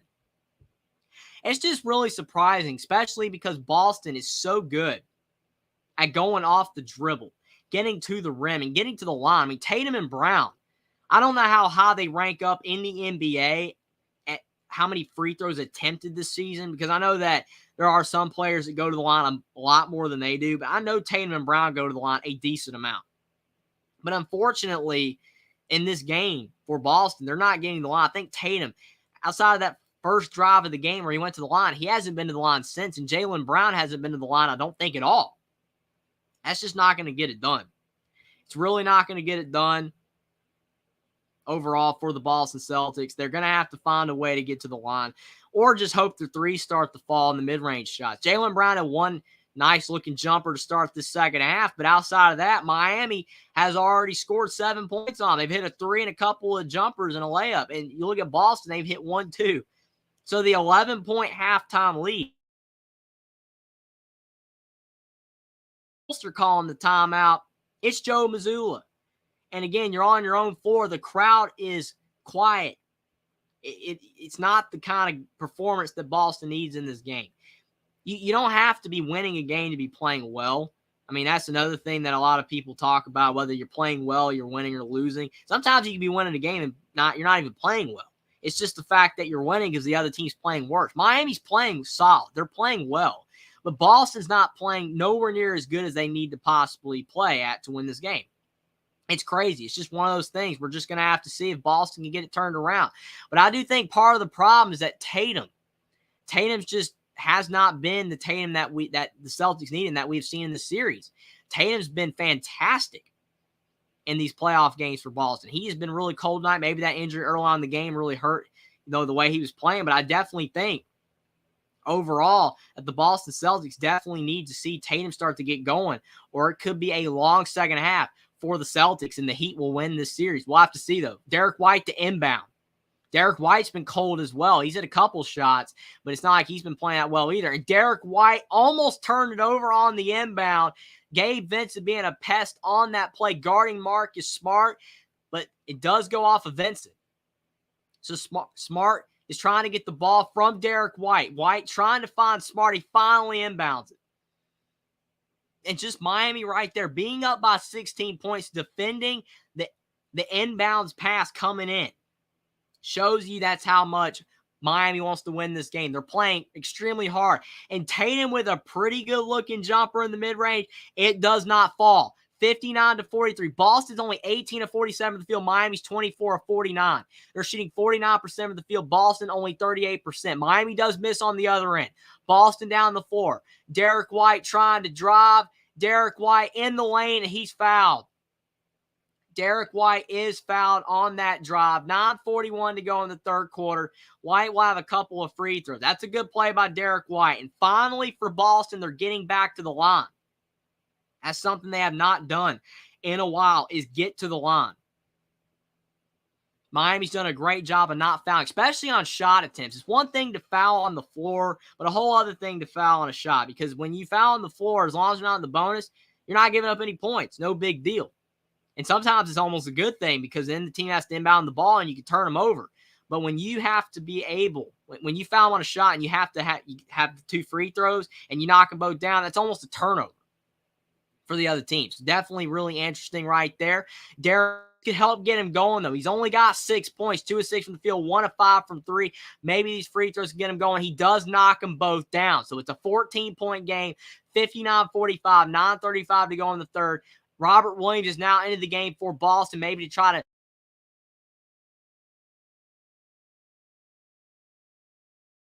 ratchet up the interior by Jaylen Brown. He stuck with him most of the way. He misses the shot. Boston back the other way.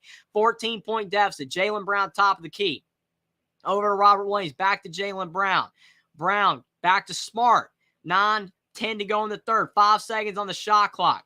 Marcus Smart over to Derek White for 3, and Derek White knocks down the shot. That's a big 3 for Boston. They've been struggling from deep. That might get Derek White going. See, sometimes you see the ball go in the net at the line. That can help you knock down a 3. He's got 10, just like that. Caleb Martin with the basketball. Miami up by 11. 8:50 to go in the third. Jimmy Butler with the ball. Over to Caleb Martin in the corner, being guarded by Tatum. Martin couldn't do nothing with the ball. Kicks it to Butler. Butler misses a mid-range 2. It was in and out. Definitely looked like he had the shot, just would not fall. Tatum to Brown to Derek White. Off the dribble. White getting in the lane. White for 2, and White scores again and 1. And like that, Derek White, just like that, scoring bucket after bucket. He's up to 12 points. It's crazy how one guy can go from not scoring at all like Derek White. He only had 5 points before those free throws.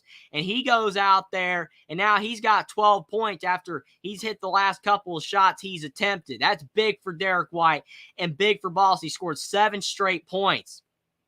And Derek White, he hits the free throw to boot. So he's got 13 points, and it's an 8-point game. This is the closest Boston's had by far, an 8-0 run for the Celtics. Close they've had it in a while. Bam at the top of the key. No timeout by Eric Spoelstra. Really interesting there. Butler trying to make a move on Derek White. Kicks to Caleb Martin. Caleb Martin, he knocks down the mid-range jumper. And again, Miami is confident. As you can see right there, hitting that mid-range 2. Caleb Martin up to 16 points and 8 rebounds. Big shot. Tatum, step back over to Jaylen Brown. And there's a turnover. Caleb Martin down the floor. Caleb Martin over to Gabe Vincent. That's good defense by Boston. They recovered really well. Robert Williams prevented Gabe Vincent from getting in the lane. But Bam Adebayo kicks to Jimmy Butler in the corner. On Marcus Smart. He misses the 3. Robert Williams with the rebound. But Boston's gone cold last couple of possessions. Maybe need to get the ball back to Derek White. Tatum with the ball. Outside to Jaylen Brown. Jaylen Brown from deep. He can't make the shot. Max Strus, he's got the board. 7:20 to go in the third. You've got Jimmy Butler at the top of the key. 7:10 to go in the third. In the corner to Caleb Martin off the dribble. Caleb Martin trying to do a step back 2. He knocks it down, and Caleb Martin, what confidence he has right now. 18 points for him. 63-51. 12-point lead for Miami. Under 7 to go in the third. Boston is 8 of 50 from 3 in the last 5 quarters. And if you went the last 5 quarters before that, they were shooting over 50% from 3, I bet. They were doing a great job. Robert Williams does respond down low for 2. That's a good reverse by him, but Boston cannot make threes right now. 63-53. 10-point game. 6:35 to go in the third. Jimmy Butler at the top of the key being guarded by Robert Williams. Now it's over to Bam. Bam to Gabe Vincent with Tatum on. It's a speed advantage for Vincent. But Tatum definitely can't hang with him. Instead, kicks to Bam with Derek White on him. Bam over White. Can't make the mid-range jumper. And now you've got Jaylen Brown going back the other way for Boston. Out of control. Kicks to Derek White for 3. White can't hit that shot. Strus with the board down the floor. Strus to Butler. 6:05 to go in the third. Butler being guarded by Derek White. Butler trying to drive in the lane. Kicks out to Caleb Martin. Back to Butler. 5:55 to go in the third. Butler in the lane. Goes up strong. He misses. The ball's out of bounds, and it's off of the Celtics. Boston just cannot catch a break. A lot of these balls that are going out of bounds is going to the Miami Heat. Every single time that Boston scores and gets it below 10, Miami responds with a big shot. Miami's doing a great job. They want to win this game. 5:52 to go in the third. Strus fell to the floor. No foul called there, like there was some contact. Bam tips the ball to Strus, and Max Strus for 3. Jason Tatum to inbound, but Miami's up by 13 points yet again. Unbelievable. Crazy. 66-53, 5:30 to go in the third. Derek White with the ball over to Marcus Smart, to Jaylen Brown, top of the key. Can Boston get anything going? Jaylen Brown driving in the lane for two, and he misses the shot, but Robert Williams there with the offensive rebound to Tatum for three. 66-56, 5:10 to go in the third quarter. That offensive rebound by Robert Williams was huge. Getting it to Tatum. Tatum now with 10 points, 9 boards, 4 assists. Well, that could be the turning point. Vincent, he misses a three. He gets it back. Adebayo misses down low. Now Jaylen Brown going down the floor. Over to Derek White, driving in the lane. White for two, and that's another score for Boston. 66-58, 4:49 to go in the third, and I think there's a timeout by Eric Spoelstra. What a sequence. Finally, you see the Boston Celtics getting something going on the offensive end, and they've gotten a couple of stops to boot as well. Huge. Ravi come up, says good analysis. Really appreciate you for stopping by, Ravi, and thanks for the compliment. I really do appreciate it. But definitely an interesting game between both these teams. I think a lot of people were expecting Boston to play better. They've had several moments in this game where they have not been playing ideal basketball at all. Miami's been playing more consistently like the better team. Miami's been playing like the more confident team. And definitely the team that you feel like would actually have a great chance to win based on their play. But just like that, again, the thing about the NBA is how quickly teams can score. And the Boston Celtics are starting to find their footing a little bit. They're starting to knock down some jumpers. They've cut it to 8, forcing Eric Spoelstra to call it timeout. Maybe the Gulch was right. Maybe it just needed to take halfway to the third quarter. But Boston's finally starting to shoot some baskets home. They're starting to get some buckets to fall. And if Boston can get some rhythm, all it takes is a couple more stops and a couple more scores, and they're completely back in the game, and it was never like they were down by 17 points earlier in this game. Miami's a really good team. They've got depth, but the one thing Miami has really struggled to do in this series, and basically all season in the NBA, they struggle to pull away. They really do struggle to pull away. They can get a lead, and they can have a decent lead on a team, but they struggle to pull away. Boston is a team, yes, they can be down, but they can come back in a hurry based on the players that they have. It started with Derek White, and now it's starting to spread to Robert Williams, getting some key rebounds. Now Tatum's hit a big shot, but Derek White has been the catalyst in this third quarter. And if he can get Tatum and Brown to start helping him out, Boston still has a chance to win this series and advance to play Denver in the finals. Should be very interesting to see what happens in the last 4:49 of the third quarter and in the fourth. Parker Curry says, hey, really appreciate you for stopping by, Parker Curry. Hope you're doing well. But definitely a big game. Ravi come up says, keep pursuing this. You can become a professional commentator. I really appreciate that, Ravi come up. I really do. Really appreciate the compliment. You never know. Don't know what's going to happen in the future, taking it day by day, but you never know. But I do really appreciate the compliment. You never know. Maybe one day that can happen. But I do really appreciate you for being here. That means a lot with your compliment. But definitely it really helps when you've got a great game like this game, your game 17, Miami, the Boston Celtics, and it helps a lot when you guys are here, because without you guys, it's not be worth doing at all. And I really do appreciate you guys for being here, even despite some internet troubles. Thank you for sticking around. But we've got a really good game. It looks like Boston is going to make a game of it. Look like for a time, maybe Miami could win this game fairly comfortably. Maybe they still will. Never know what's going to happen. Boston Celtics are starting to find a way to get back in this game. They're starting to cut down the Miami Heat lead, starting to play better basketball, and they'll still have a chance in this game if they can continue to shoot the basketball well the rest of this game. 4:49 to go in the third quarter, and it's 66-58. TD Garden, the crowd's starting to ratchet up. They're starting to get back engaged in this game because their team is starting to play better basketball. And with a couple more buckets, they could get right back in this game and really get their crowd going. Can Miami respond like they have been all game long when Boston cuts the lead? Every time Boston gets to around 8, the Heat extend it again. We'll have to see if they can do it one more time. Jimmy Butler in the corner, trying to drive on Marcus Smart. Butler with a mid-range 2. He's off the mark. Tatum has the rebound. Now Derek White with the ball. Celtics down 8. Derek White's been playing fantastic in this third quarter. Derek White on Caleb Mark to the rim. Derek White for 2. He had the bucket, but they called too many steps. Derek White could have cut it to 6, but they're going to say he walked. Let's see if he did. I think he did. If he hadn't jump stopped there and kind of shuffled his feet just a little bit, that bucket would have counted. That is a tough break for the Boston Celtics right there. A really tough break. Still 66-58. That could have cut it to 6. Under 4 to go in the third. Bam Adebayo, who's still been cold in this game. He hasn't done much in this game, just like he was not really a factor in game 6. Bam tries to kick it to Butler. Somehow that pass got to Jimmy Butler, and there's a shot clock violation. Great defense from the Boston Celtics. That was a great defensive set by Boston. They forced Jimmy Butler to kick that ball out. He just realized that the timer was going out, but it was too little too late. 3:45 to go in the third quarter. Boston has 10 turnovers. Miami has 6. Miami's done a great job of not turning it over in this playoff series. They've done a great job. Tatum to Horford to Brown. Horford barely saved that ball from going out of bounds. Now it's back in Derek White's hands, and Derek White draws the foul. 3:33 to go in the third quarter, and there is a foul on that play.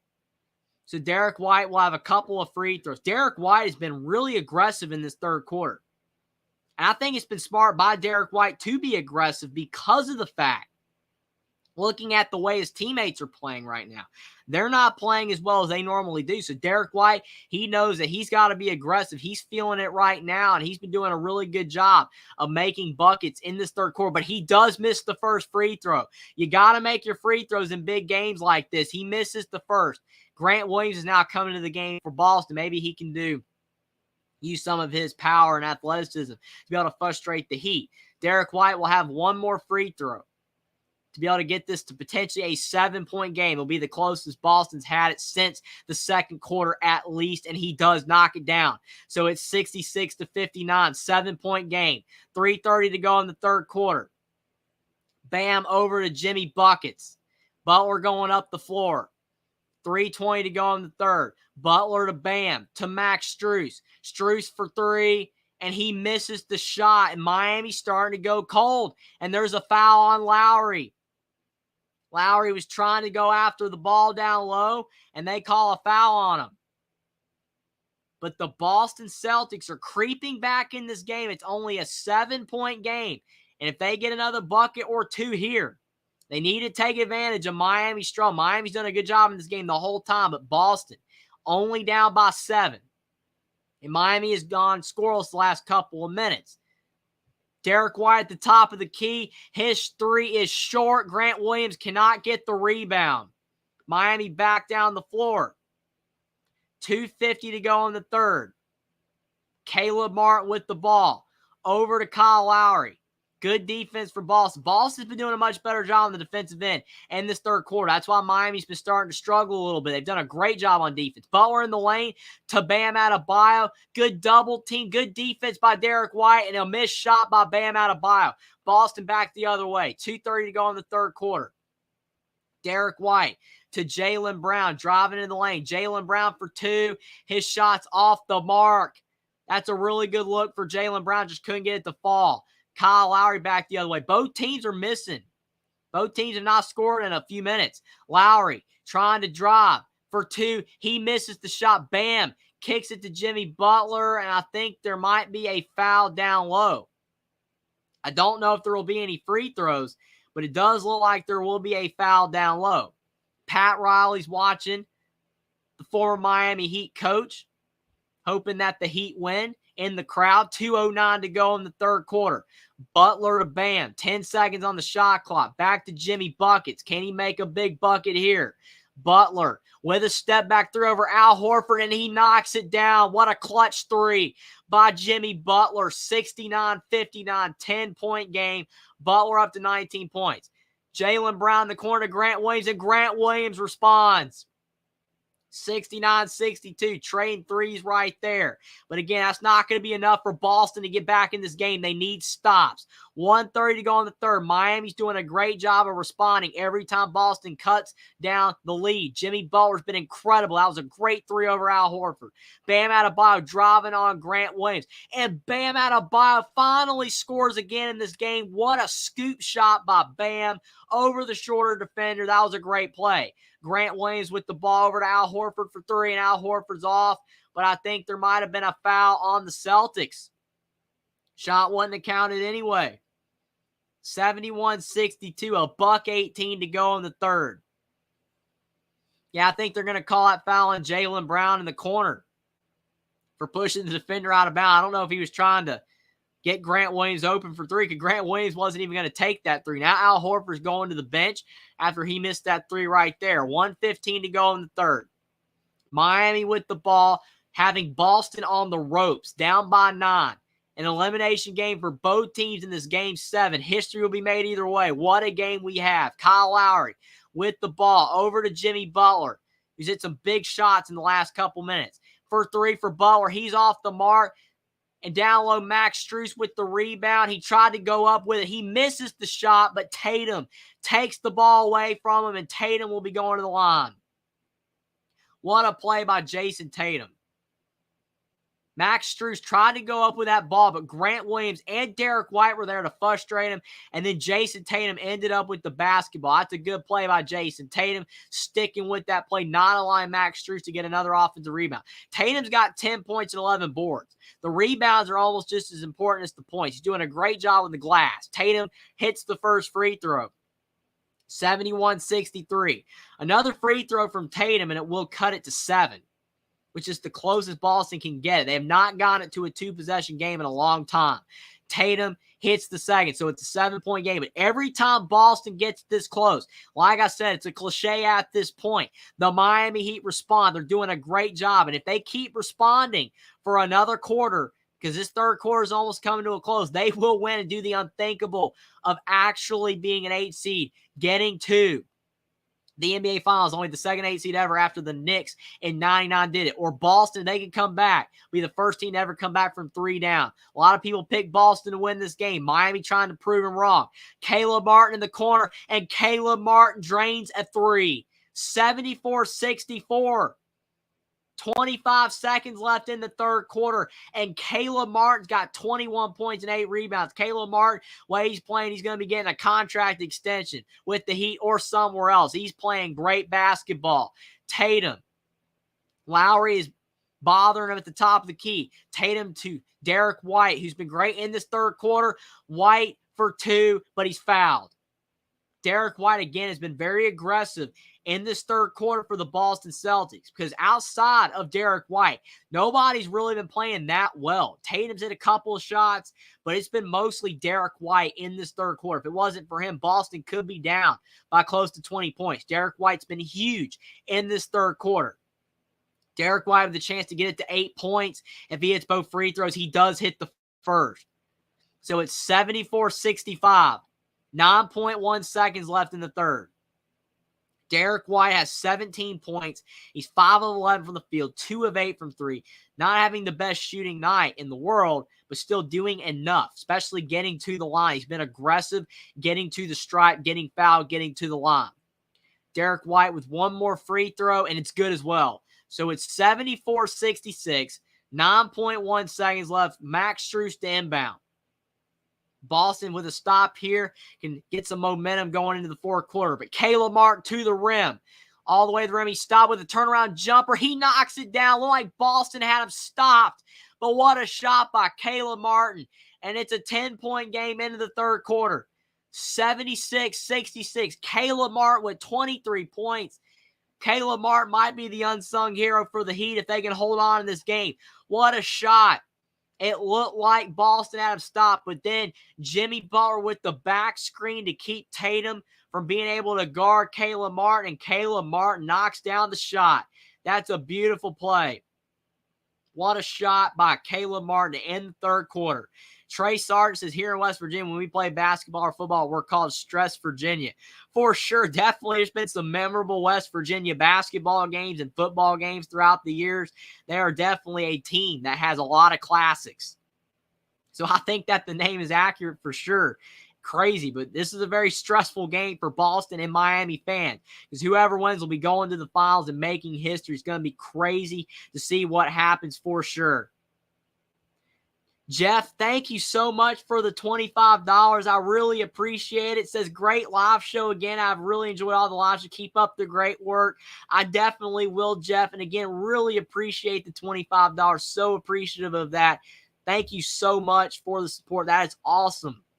And I really do appreciate the compliment as well. Really do appreciate it. Glad that you've been in all these shows. Glad most of you guys that have been here, all you guys that have been here. It's been awesome for sure to have you guys here. But again, really do appreciate you for the $25, Jeff. I appreciate it more than you will ever know. Thank you so much. Trey Sargent says 623 free throws taken by Tatum this year. That's a good point. So that's a lot of free throws. I mean, if that's an actual statistic, I'm not 100% sure if that's actually how many, but if you are right, it's 623 free throws. That shows you Tatum's been in the line a lot. So he needs to get to the line more in this game, I think, in this fourth quarter. I know that when you're down big, the impulse is to shoot the ball, but you have to find a way to be able to get to the line. If you don't do that, then you're not going to be able to win the game, because Boston's not shooting the ball well from three. Unless Boston miraculously starts to shoot the ball well from three in this fourth quarter, something they've struggled to do all game long, then it's just really hard to foresee as this game continues. You know, Boston coming out with a win. They've got to find a way to be able to start to get to the rim, get to the line. Something they've done really well for the most part in this series, but have really struggled with in this game. They've not gotten to the line a lot. And I think part of it has been due to the great defense by Miami.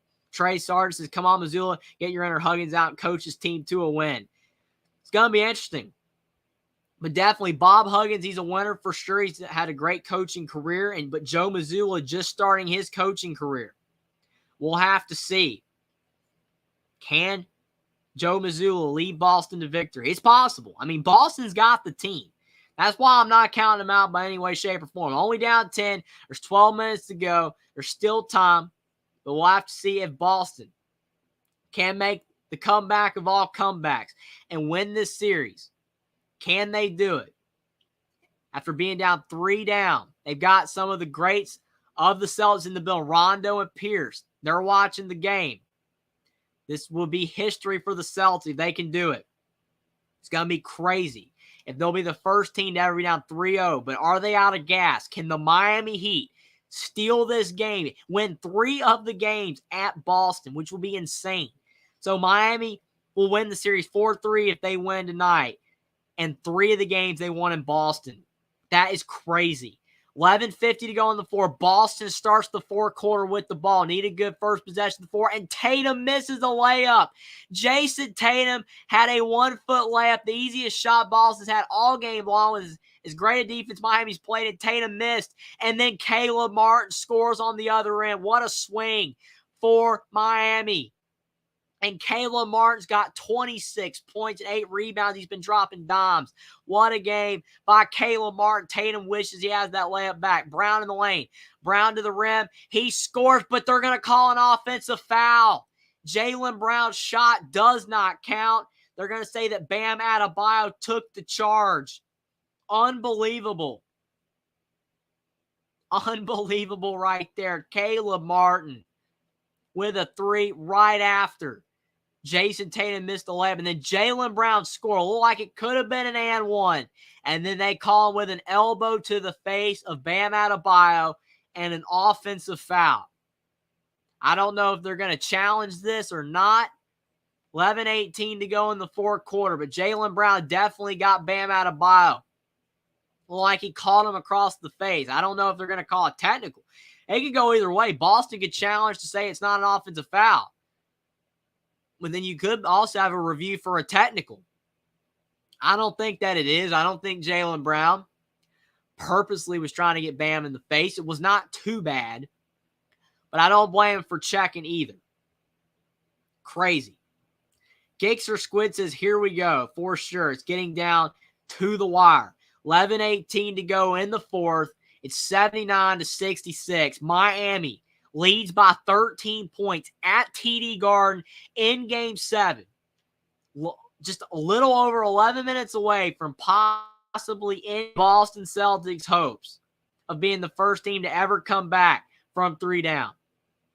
Miami's doing a fantastic job in this game, led by Caleb Martin. Not even Jimmy Butler. He's been great, but Caleb Martin with his 26 points. Jimmy Butler for 2. He scores again. 81-66, 15-point lead for the Miami Heat. 10:50 to go in the fourth. Boston's running out of time. Jaylen Brown loses the basketball. Caleb Martin up the floor to Jimmy Butler for another dunk. 83-66, timeout Boston. Unbelievable. 17-point lead for the Miami Heat. This is crazy. Boston's just sloppy with the ball right there. Jaylen Brown gets the ball poked away and then up the floor to Jimmy Butler. He scores with a dunk, and it's 83-66. A 17-point lead. This is matches the largest lead for Miami. They led by 17 points in the second quarter, and now they're up by 17 points again. This is unbelievable how they're playing. Jeff says, go Celtics. For sure, but they are struggling. Again, really appreciate you for the $25. Again, thank you so much for that. But to your point with the Celtics, there's still time. But they're going to need a miracle almost at this point. Down by 17. They've got the guys to get it done. But they are definitely running out of time. Michael Williams, thanks for stopping by. Really appreciate you for being here. Appreciate the compliment. We've got a game on our hands that could be almost done. But a 17-point lead for Miami over Boston. Really appreciate you for being here, Michael Williams, but it's not looking good for the Celtics. Gixxer Squid says it's down to this 1 quarter, 10-point deficit, minutes away from history. I agree with you. But now it's a 17-point lead. I mean, you think about it, the one thing that Miami's done so well in this game is at the start of quarters. Every quarter, really outside the first, they actually didn't start the first quarter that well, but once they took the lead in the first quarter, it kind of ran away there. But then the start of the second quarter, the third quarter, and the fourth quarter, Miami was the team that started out playing really well first in the quarter. They did it in the third quarter because, remember, Boston had it to 11, and then Miami went up to about 16, forced Joe Mazzulla to call a timeout, and now they've done it again. They only led by 10 to start the fourth quarter. Now they're up by 17. So it's crazy for sure.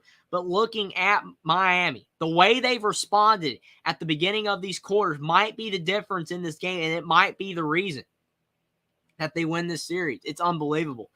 Trey Sargent says 521 of 623 for Tatum this year. That's pretty good at the line. I mean, you think about it, 81 games or 82 games in the regular season. You play 82 games, and however many games Tatum played, he missed some games. So probably, around 70, 75 games, not 100% sure. But you think about it, it's around 8 or 9 free throws a game. You do have the playoffs as well. But still, so you just say about 8 free throws a game for Tatum on average.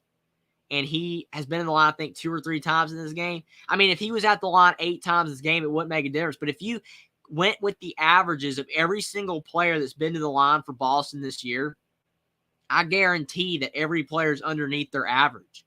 And I'm not saying that's why they're losing. You don't have to go to the line. You don't have to go to the line that much, to win a game. Because as long as you're making shots, that's how you win. You don't have to go to the line a lot. But since Boston's struggling to shoot the ball, they need to go to the line more. But they're not. So they're not going to the line enough. They're not making enough shots. And Miami, with the confidence of being the underdog on the road, is playing fantastic basketball.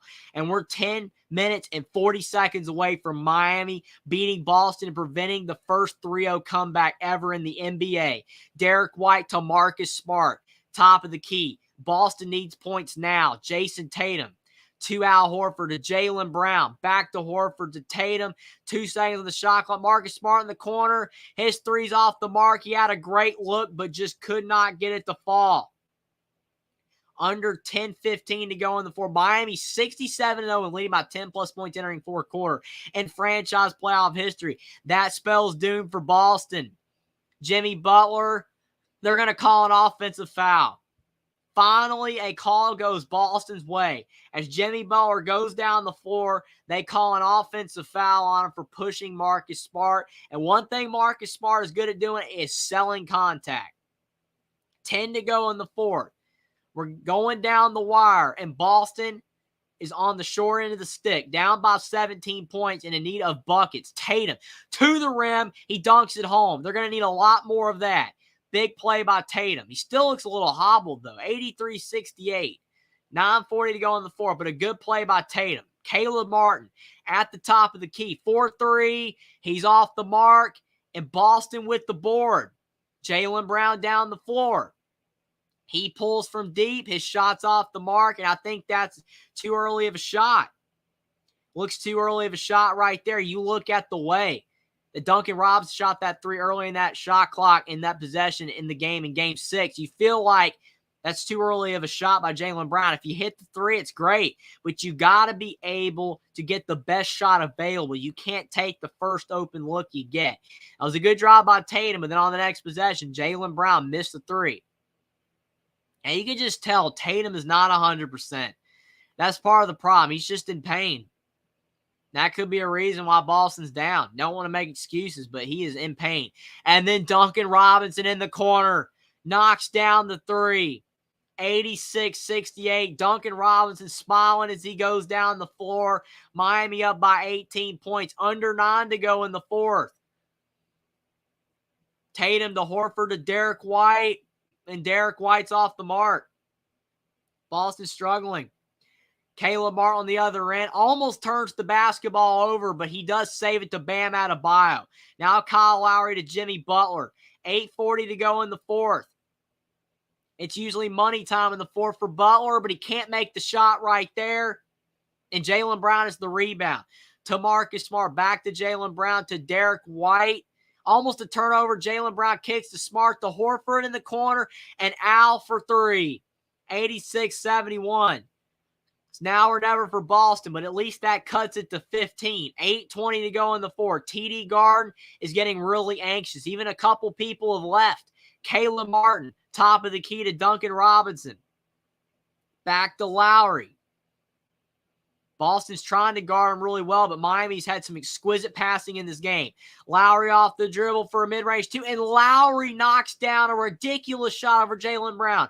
There was nothing else Jaylen Brown could do on that play. He defended it perfectly, but he hit the shot anyway. When you're in the zone, you're in the zone. And then Tatum misses a three on the other end, and Miami's getting the ball back.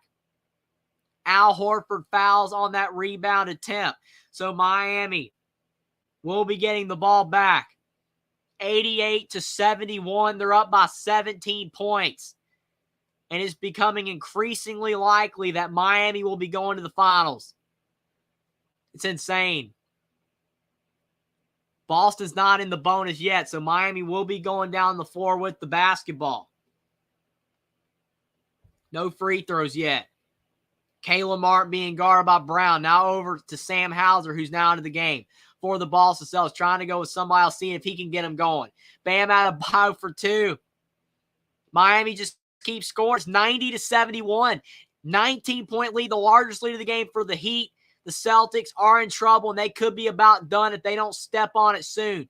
Jaylen Brown in the lane, nowhere to go. Miami's got them all out of sorts. 7:10 to go in the fourth. Brown off the dribble, and another turnover. Just mistake after mistake by Boston. Jimmy Butler down the floor. The Heat are in cruise control. Take all the time that they need in possession. Will be smart. Get a good shot every single time. Butler into the lane.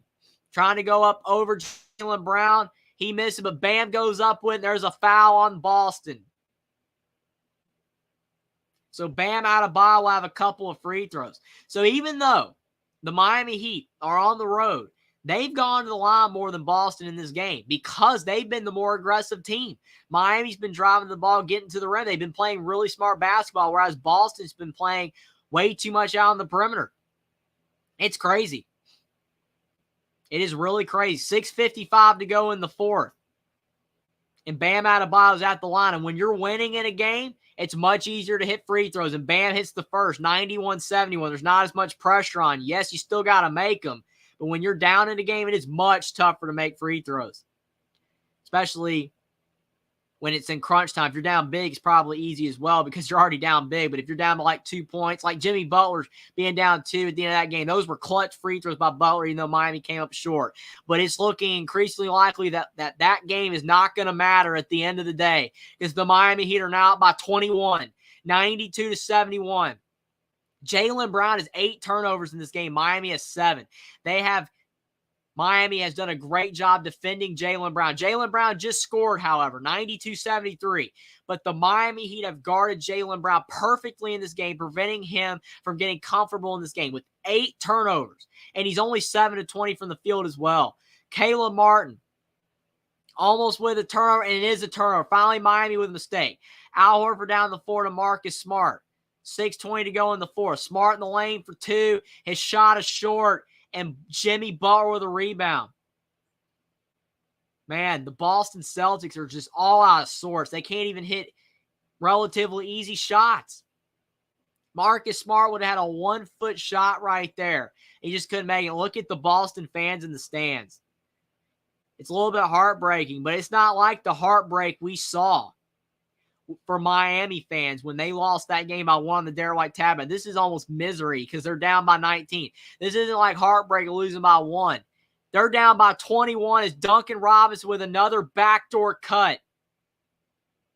He scores again, and he's got his hand to his ear saying, where's the noise? Where is the crowd noise? There is none to be found, none to be heard, because the Boston Celtics fans are quiet, and the Miami Heat have silenced TD Garden because it's 94-73 with 6:07 to go in the fourth. Unbelievable. Trey Sark says, my West Virginia baseball guys got a 2C playing in the Kentucky Arena versus Indiana. That's really cool in baseball, definitely. A lot of cool sports going on right now besides the NBA. Definitely going to be interesting to keep track of that for sure. Hopefully West Virginia does really well. Best of luck to the Mountaineers and the Hoosiers in that game. RC covers the WNBA and the NBA. Boston needs to make major changes. Well, I mean, the thing is, it's just crazy is that Boston's got such a deep team. And they've played so well in the last 3 games, specifically Game 4 and Game 5. They weren't at their best in Game 6, but they found a way. I don't know what Boston's going to have to do. I don't know if they're going to keep Joe Mazzulla as coach. We'll have to see if they do or not. I don't know if they're going to make any roster changes or not. But the one thing with Boston is they're going to have to find a way to be more consistent in big games like this because they are a great team. They are a deep team. But you just can't be so unpredictable. Because even when you look at Miami, say there was one bad game for Miami, and that was probably Game 5. And that was the game that Boston played at their best. But Boston's already had 3 games in this series where they played pretty badly.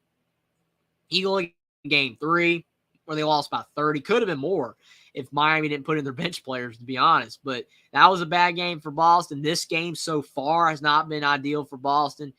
And one of the other games, probably Game 2 more than Game 1. But 3 games where Boston has not played well. Miami, you could really point to 1. You got to be more consistent. No team's perfect. No team's always going to play at a high level. But in the future, if Boston's ever going to be a team that wins a finals, wins a title with Tatum and Brown, with their current team, with their core current team anyway, they're going to have to get more consistent or they're never going to win. You have to be consistent. You got to win 4 out of 7 games. Boston won 3. And kudos to the Celtics for coming back from 3 down. They could have folded and lost in 4. I know it's heartbreaking for Celtics fans if Boston does not come back because they saw their team come all the way back. It gave them the hope and belief that they would win Game 7, and then they're going to fall short. Who knows if they will fall short? It looks like they are. But at least Boston didn't fold and lose in 4 games. But it is unfortunate that you come all the way back. You even get the lucky Game 6 tapped back by Derek White. A game for the ages in the record books. And then you're going to fall in this game. It's unfortunate, but it's definitely looking like Boston's going to lose. It's crazy. Miami just did a great job. Miami did a great job defending Boston from the jump. Boston got up by like 9-4, and ever since that time, Miami's controlled this game from wire to wire on the glass. They've done a good job in the turnover battle. Jaylen Brown himself is out turnovered Miami. It's crazy. Boston's just done a fantastic job in this series of getting back in it, but Miami's done a more fantastic job in this game and in the first 3 games, and it looks like those 4 games are going to be more than the 3. It's just the way it is. Boston did a fantastic job. Boston has done a fantastic job to get here, but Miami has done an even better job because that they have played better in more games than Boston has, and at the end of the day, that's all that matters. And Miami's up by 21 points. Boston just missed again. Miami's in cruise control. Kyle Lowry's into the game. 5:40 to go in the fourth quarter. And the Miami Heat might be the second 8 seed to ever make the finals after the 99 Knicks. Jimmy Butler in the lane, and Boston just can't stop Miami. 96-73. Almost another turnover by Boston. Miami's all over them. 5:20 to go in the fourth. Jaylen Brown to Al Horford, to Tatum in the corner. Tatum's three's off the mark, and Boston really shot the ball poorly from the three-point line in this game. They really struggled. Bam Adebayo, he's got the basketball for Miami, up by 23 points. What a dominating performance by Miami on both sides of the ball. 5 to go in the fourth. Lowry outside to Duncan Robinson, a steal. Jaylen Brown down the floor. Brown to the rim, he dunks it home. 96-75, but it's looking increasing like it's window dressing. It's not going to matter. 4:56 to go in the fourth. Miami inbounds the ball up 21. Caleb Martin has it. Over to Lowry. Boston just did not play good in this game overall. I mean, they had their moments, but they just did not play very good in this game, and they're a team that is capable of so much more. It's hard to expect a team to win 4 in a row. That's why it's never been done before, and it is possible. It is possible for a team to come back from 3 down, but it does not look like Boston's going to do it this year. That play at the beginning of the game where Tatum hurt his foot, though, I think is a big storyline. If Tatum did not get hurt, I feel like Boston would have had a better chance. He's one guy, but Tatum's a guy capable of going for 30, 35 points. And he has just not had a normal game for him. And it looks like it's going to be too much. At the end of the day, it's going to be too costly. It's very unfortunate. I definitely think that the Boston Celtics needed to get more production out of guys other than Jason Tatum to win. They needed Jaylen Brown. They needed Marcus Smart to get going, but none of those guys really did. Jaylen Brown had 8 turnovers. Malcolm Brogdon struggled when he came into the game. Derek White, he had a great third quarter, kept it close for a while, but it just was not enough. Miami split a pair of free throws on the other end. It's 97-75. 4:20 to go in the fourth quarter. Duncan Robinson with the basketball. He's been really solid, but Caleb Martin, he was the unsung hero for the Heat with 26 points. He was fantastic in this game. Butler with a step back. His shot's off the mark. Al Horford. Over to Marcus Smart. Smart in the lane, all the way to the rim. He lays it in. Good play by Marcus Smart. 97-77. 3:55 to go in the fourth. Caleb Martin's got the basketball. And it almost looks like a turnover. It is a turnover. Jaylen Brown to Marcus Smart, and there's a layup, and there's a timeout by Eric Spoelstra. He does not like what he is seeing right there. He wants his team to close in this game, but it's 97-79. 3:45 to go in the fourth. Trey Sarge says, feel like college basketball needs the NBA challenging players on offensive foul or defensive foul. That's smart, Trey Sarge. I actually like that. I think it would be smart. I know that a lot of people talk about that having to review stuff makes the game longer. That's true, but sometimes if it's a necessary play, when you can tell that a call is not correct, you should be able to review that.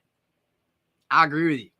I mean, it is what it is, but I mean, sometimes you can clearly tell a call is a mistake, and it's, the referees just aren't perfect. It is what it is. But definitely frustrating. There's nothing you can do about it, and you wish that you could overturn the call. I think that's a good point, Trey Star. Maybe we'll see that eventually. Hummus Hero says that 0-3 series started the impenetrable barrier. I agree. And like you say, Hummus Hero is looking like it would finally happen. I don't think it's impossible. However long it takes, I do think that the 3-0 barrier will be broken. Some team's going to do it. I do think some team's going to do it. But like you said, it looked like Boston would be the team. But again, with the inconsistencies from the Celtics, you just never know which team's going to come out. And unfortunately, the Boston we got was the Boston from Game 3. It wasn't the Boston from Game 4 or Game 5 or even Game 6. This was the Boston from game 3. It just was a team that was flat from start to finish, was not shooting the three ball at a high level, not getting to the rim, settling for jumpers when you weren't making it, and Miami was just doing a really good job. I mean, you think about it, Miami had 103 points in game 6. They've only got 97 right now, but Miami's defense was much better. That's the difference. Miami played pretty solid defense in game 6, but Boston was scoring still. Miami played good defense in game 7, and Boston was poor on the offensive end. Another dunk for the Heat by Jimmy Butler. 99-77. Butler with 28.7 boards, 6 assists. So he's finally passed Caleb Martin in scoring. Butler and Caleb Martin were fantastic. Tatum to Marcus Smart. Horford at the top of the key, driving in the lane. Horford misses a shot, and it's just been that kind of night for the Boston Celtics. They cannot hit anything. Buckeye Mike, thanks for stopping by us. It looks like Miami's headed back to the finals. Looks like it. Miami fell short in Game 7 to the Boston Celtics last year in 2022. But this season, Miami beat the Boston Celtics. 2:40 to go in the fourth. Still 2:40 left in the game. But I can safely say Kyle Lowry just scores. It's 101-79 that the Miami Heat are going to be going to the NBA Finals. It's crazy. They got revenge on Boston after they won in Game 7 last year over Miami. And this year, the Miami Heat are going to beat the Boston Celtics. And it makes it all the more sweeter in a Game 7 when Boston came back from 3 down. It could have been the first team to do it, to be able to come back from 3 down. Miami, they did not let it happen. Looks like there's a turnover on the Heat. 2:13 to go in the fourth quarter. But what a poor way to go out for Boston. They're taking all their starters out. I mean, this was just a poor way to go out. For all that time, Boston played so hard. They were down 3-0. At least they fought back to get to a Game 7. This was just a bad way to end the series, a bad taste in Boston Celtics fans' mouths because this was a poor way to go out. You cannot end it this way.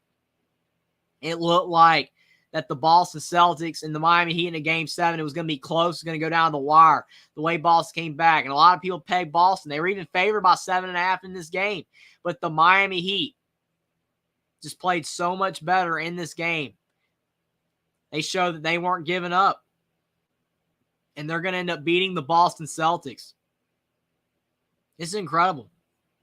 It's literally incredible. The Boston Celtics just could not get anything going in this game. They reverted back to their poor play from earlier in the series, and Miami took advantage of it. Miami took advantage of it in TD Garden in Game 7, and they won 3 games at Boston. That is mind-boggling. They won 3 games at Boston in this series, and they lost 2 of the games on their own floor. That's crazy. I bet that's happened before in the NBA playoffs, but I bet it's very rare. Nana says not looking good for Boston. Go Celtics. They're running out of time for sure, and definitely now, even though there's 150 left, they're about literally out of time. It's crazy. This was a game that the Miami Heat just played so well. Jackson says for the second time in NBA history, an 8 seed is going to the NBA Finals. I mean, hey, like you said, history was going to be made either way. I know more people probably are wanting the first team to ever come back from 3 down in Boston. But still, like you said, only the second time in NBA history an 8 seed is going to the NBA Finals. It probably would have been cooler if it was the first time, but the Knicks did it back in 99. But it's still really cool, especially with all the adversity that Miami's been through with their injuries. It's really cool to see Miami advance to the finals. And maybe they can give the Nuggets a series. Maybe you can't count them out. Maybe Miami can give Denver a series. But Miami, kudos to them for not giving up and never stop believing, even though Boston won the last 3 games. And Bam just dunked on the Celtics, 103-82. Jack says, I hope I didn't type prematurely this time. I don't think you did, man. I think you got it right this time. But I agree with you. You were a little early at the other game 2 nights ago. Definitely thought Miami had it. But I think you got it this time. Nana says, so sorry Boston could not get it done, but Miami's the better team tonight and they deserve to win. I agree with you. I mean, you're 100% correct. And I really appreciate you for watching the whole way through despite it not being a close game. I know it's a lot more fun when it's close, but definitely we'll try to be back for the NBA Finals. Try to be back to do some of those games. Should be a lot of fun. Really appreciate you guys for being here tonight. Definitely try to be back for the finals, though. Hopefully those games will be awesome, even though more people thought including myself, that potentially Boston could have made it a better series with Denver, but we'll never know now.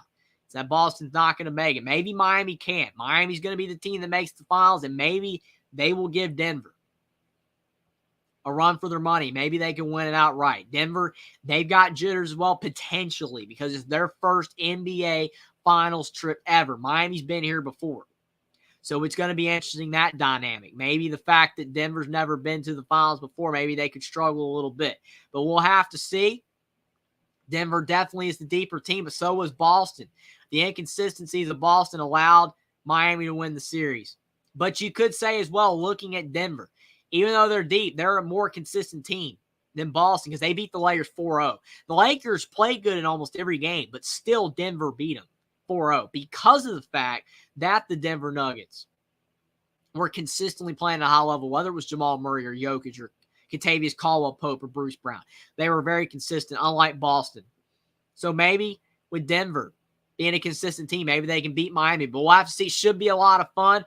But I do really appreciate you guys for being on. All you guys in the comment section. You guys are the best. Really appreciate you. Definitely for sure, Nana, for watching the game, even though it wasn't close. I really do. And I really appreciate you, Jeff. Thank you so much for the $25. I really do appreciate it so much. You are the best. Thank you so much. Means a lot, but I appreciate all you guys for being here. Like the stream down below. Subscribe to the channel if you guys are new. Share the stream out on social media. But definitely will try to be back for the NBA Finals. Should be a lot of fun, and hopefully most of the games are closer than this one was. Boston down by 21. They missed a 3, but Sam Hauser, he lays it in for 2. So it's 103-84. We're under a minute away from the Miami Heat, the 8 seed with all the injuries, from going to the NBA Finals. It's unbelievable. The perseverance that the Heat had. Jimmy Buckets delivered time after time. Caleb Martin, a bunch of his teammates played so well. The undrafted 4, the unheralded undrafted 4 have been fantastic for Miami. Duncan Robinson, Gabe Vincent, Caleb Martin, and Max Strus. All 4 of those guys have been playing great basketball, looking like guys that were first-round draft picks. They've been great in Miami. That 3-0 lead was just enough because even though they lost the last 3 games and it looked like they were done in the series, Boston would be the first team to ever come back from 3 down and win. Miami denied them of that. And as Boston dribbles it out, it's 103-84. Actually, Boston takes a shot. Grant Williams misses. And now Miami will be the ones dribbling out. The shot clock is off, and that is your game. 103-84, the Miami Heat. They did it. 7th Eastern Conference Championship for Miami in their storied franchise history, and they're the 2nd 8 seed to reach the NBA Finals. 103-84. Congratulations to the Miami Heat. Unfortunate for Boston that they fought all the way back. Had that historic Game 6 with Derek White's tap back, but they just fell short in this game. Losing by 19 points. Just fell short in this series, losing 4-3. Boston will have to come back next year, and hopefully for them, they can find a way to be more consistent because they've got a team that could win an NBA title. But until they get more consistent, they're never going to be able to get it done. More than likely, not going to be able to win an NBA title with being as inconsistent as they are. But Boston, possibly with bright things to come in the future, they can just get more consistent. But the Miami Heat with Jimmy Butler got to the NBA Finals, did the unthinkable after giving up the series lead, being up 3-0. Allowed Boston to come back. They won 4-3. But what a win for Miami, 103-84. I hope everyone had a happy Memorial Day. Really appreciate you guys for being here so much. Again, like the stream down below, subscribe to the channel if you guys are new. But more importantly, I appreciate you guys for being here because without you guys, this would not be worth doing at all. You guys are the best. I love doing this, and you guys are the best. Making dreams come true. You guys are awesome. I really do appreciate it. And again, thank you, Jeff, for the $25. I really do appreciate that. But what a game. Thomas Harris, it certainly wasn't as entertaining as Game 6. Congrats to Miami, though I agree with you. It definitely was not as entertaining as Game 6. I had a feeling there was no way that this game would be as good as Game 6, but it was hoping it would be a lot closer. I mean, there's nothing else you can do. You just hope it would be a fantastic, memorable Game 7 that'll be remembered for years to come, but that's not what we got. Giannis is so sorry Denver cannot get it done tonight, but Miami's the better team and they deserve to win. He did a great job as always. Thank you so much, Nana, for the comment. I really do appreciate it. But like you said, Miami was the better team. I mean, they were great. Jack says, now we have the Nuggets Heat on the NBA Finals start on Thursday. But yeah, the Celtics really struggled. I agree with you, Nana. But they'll face Denver. Miami will face Denver. And we'll have to see if Denver can do a better job of being consistent.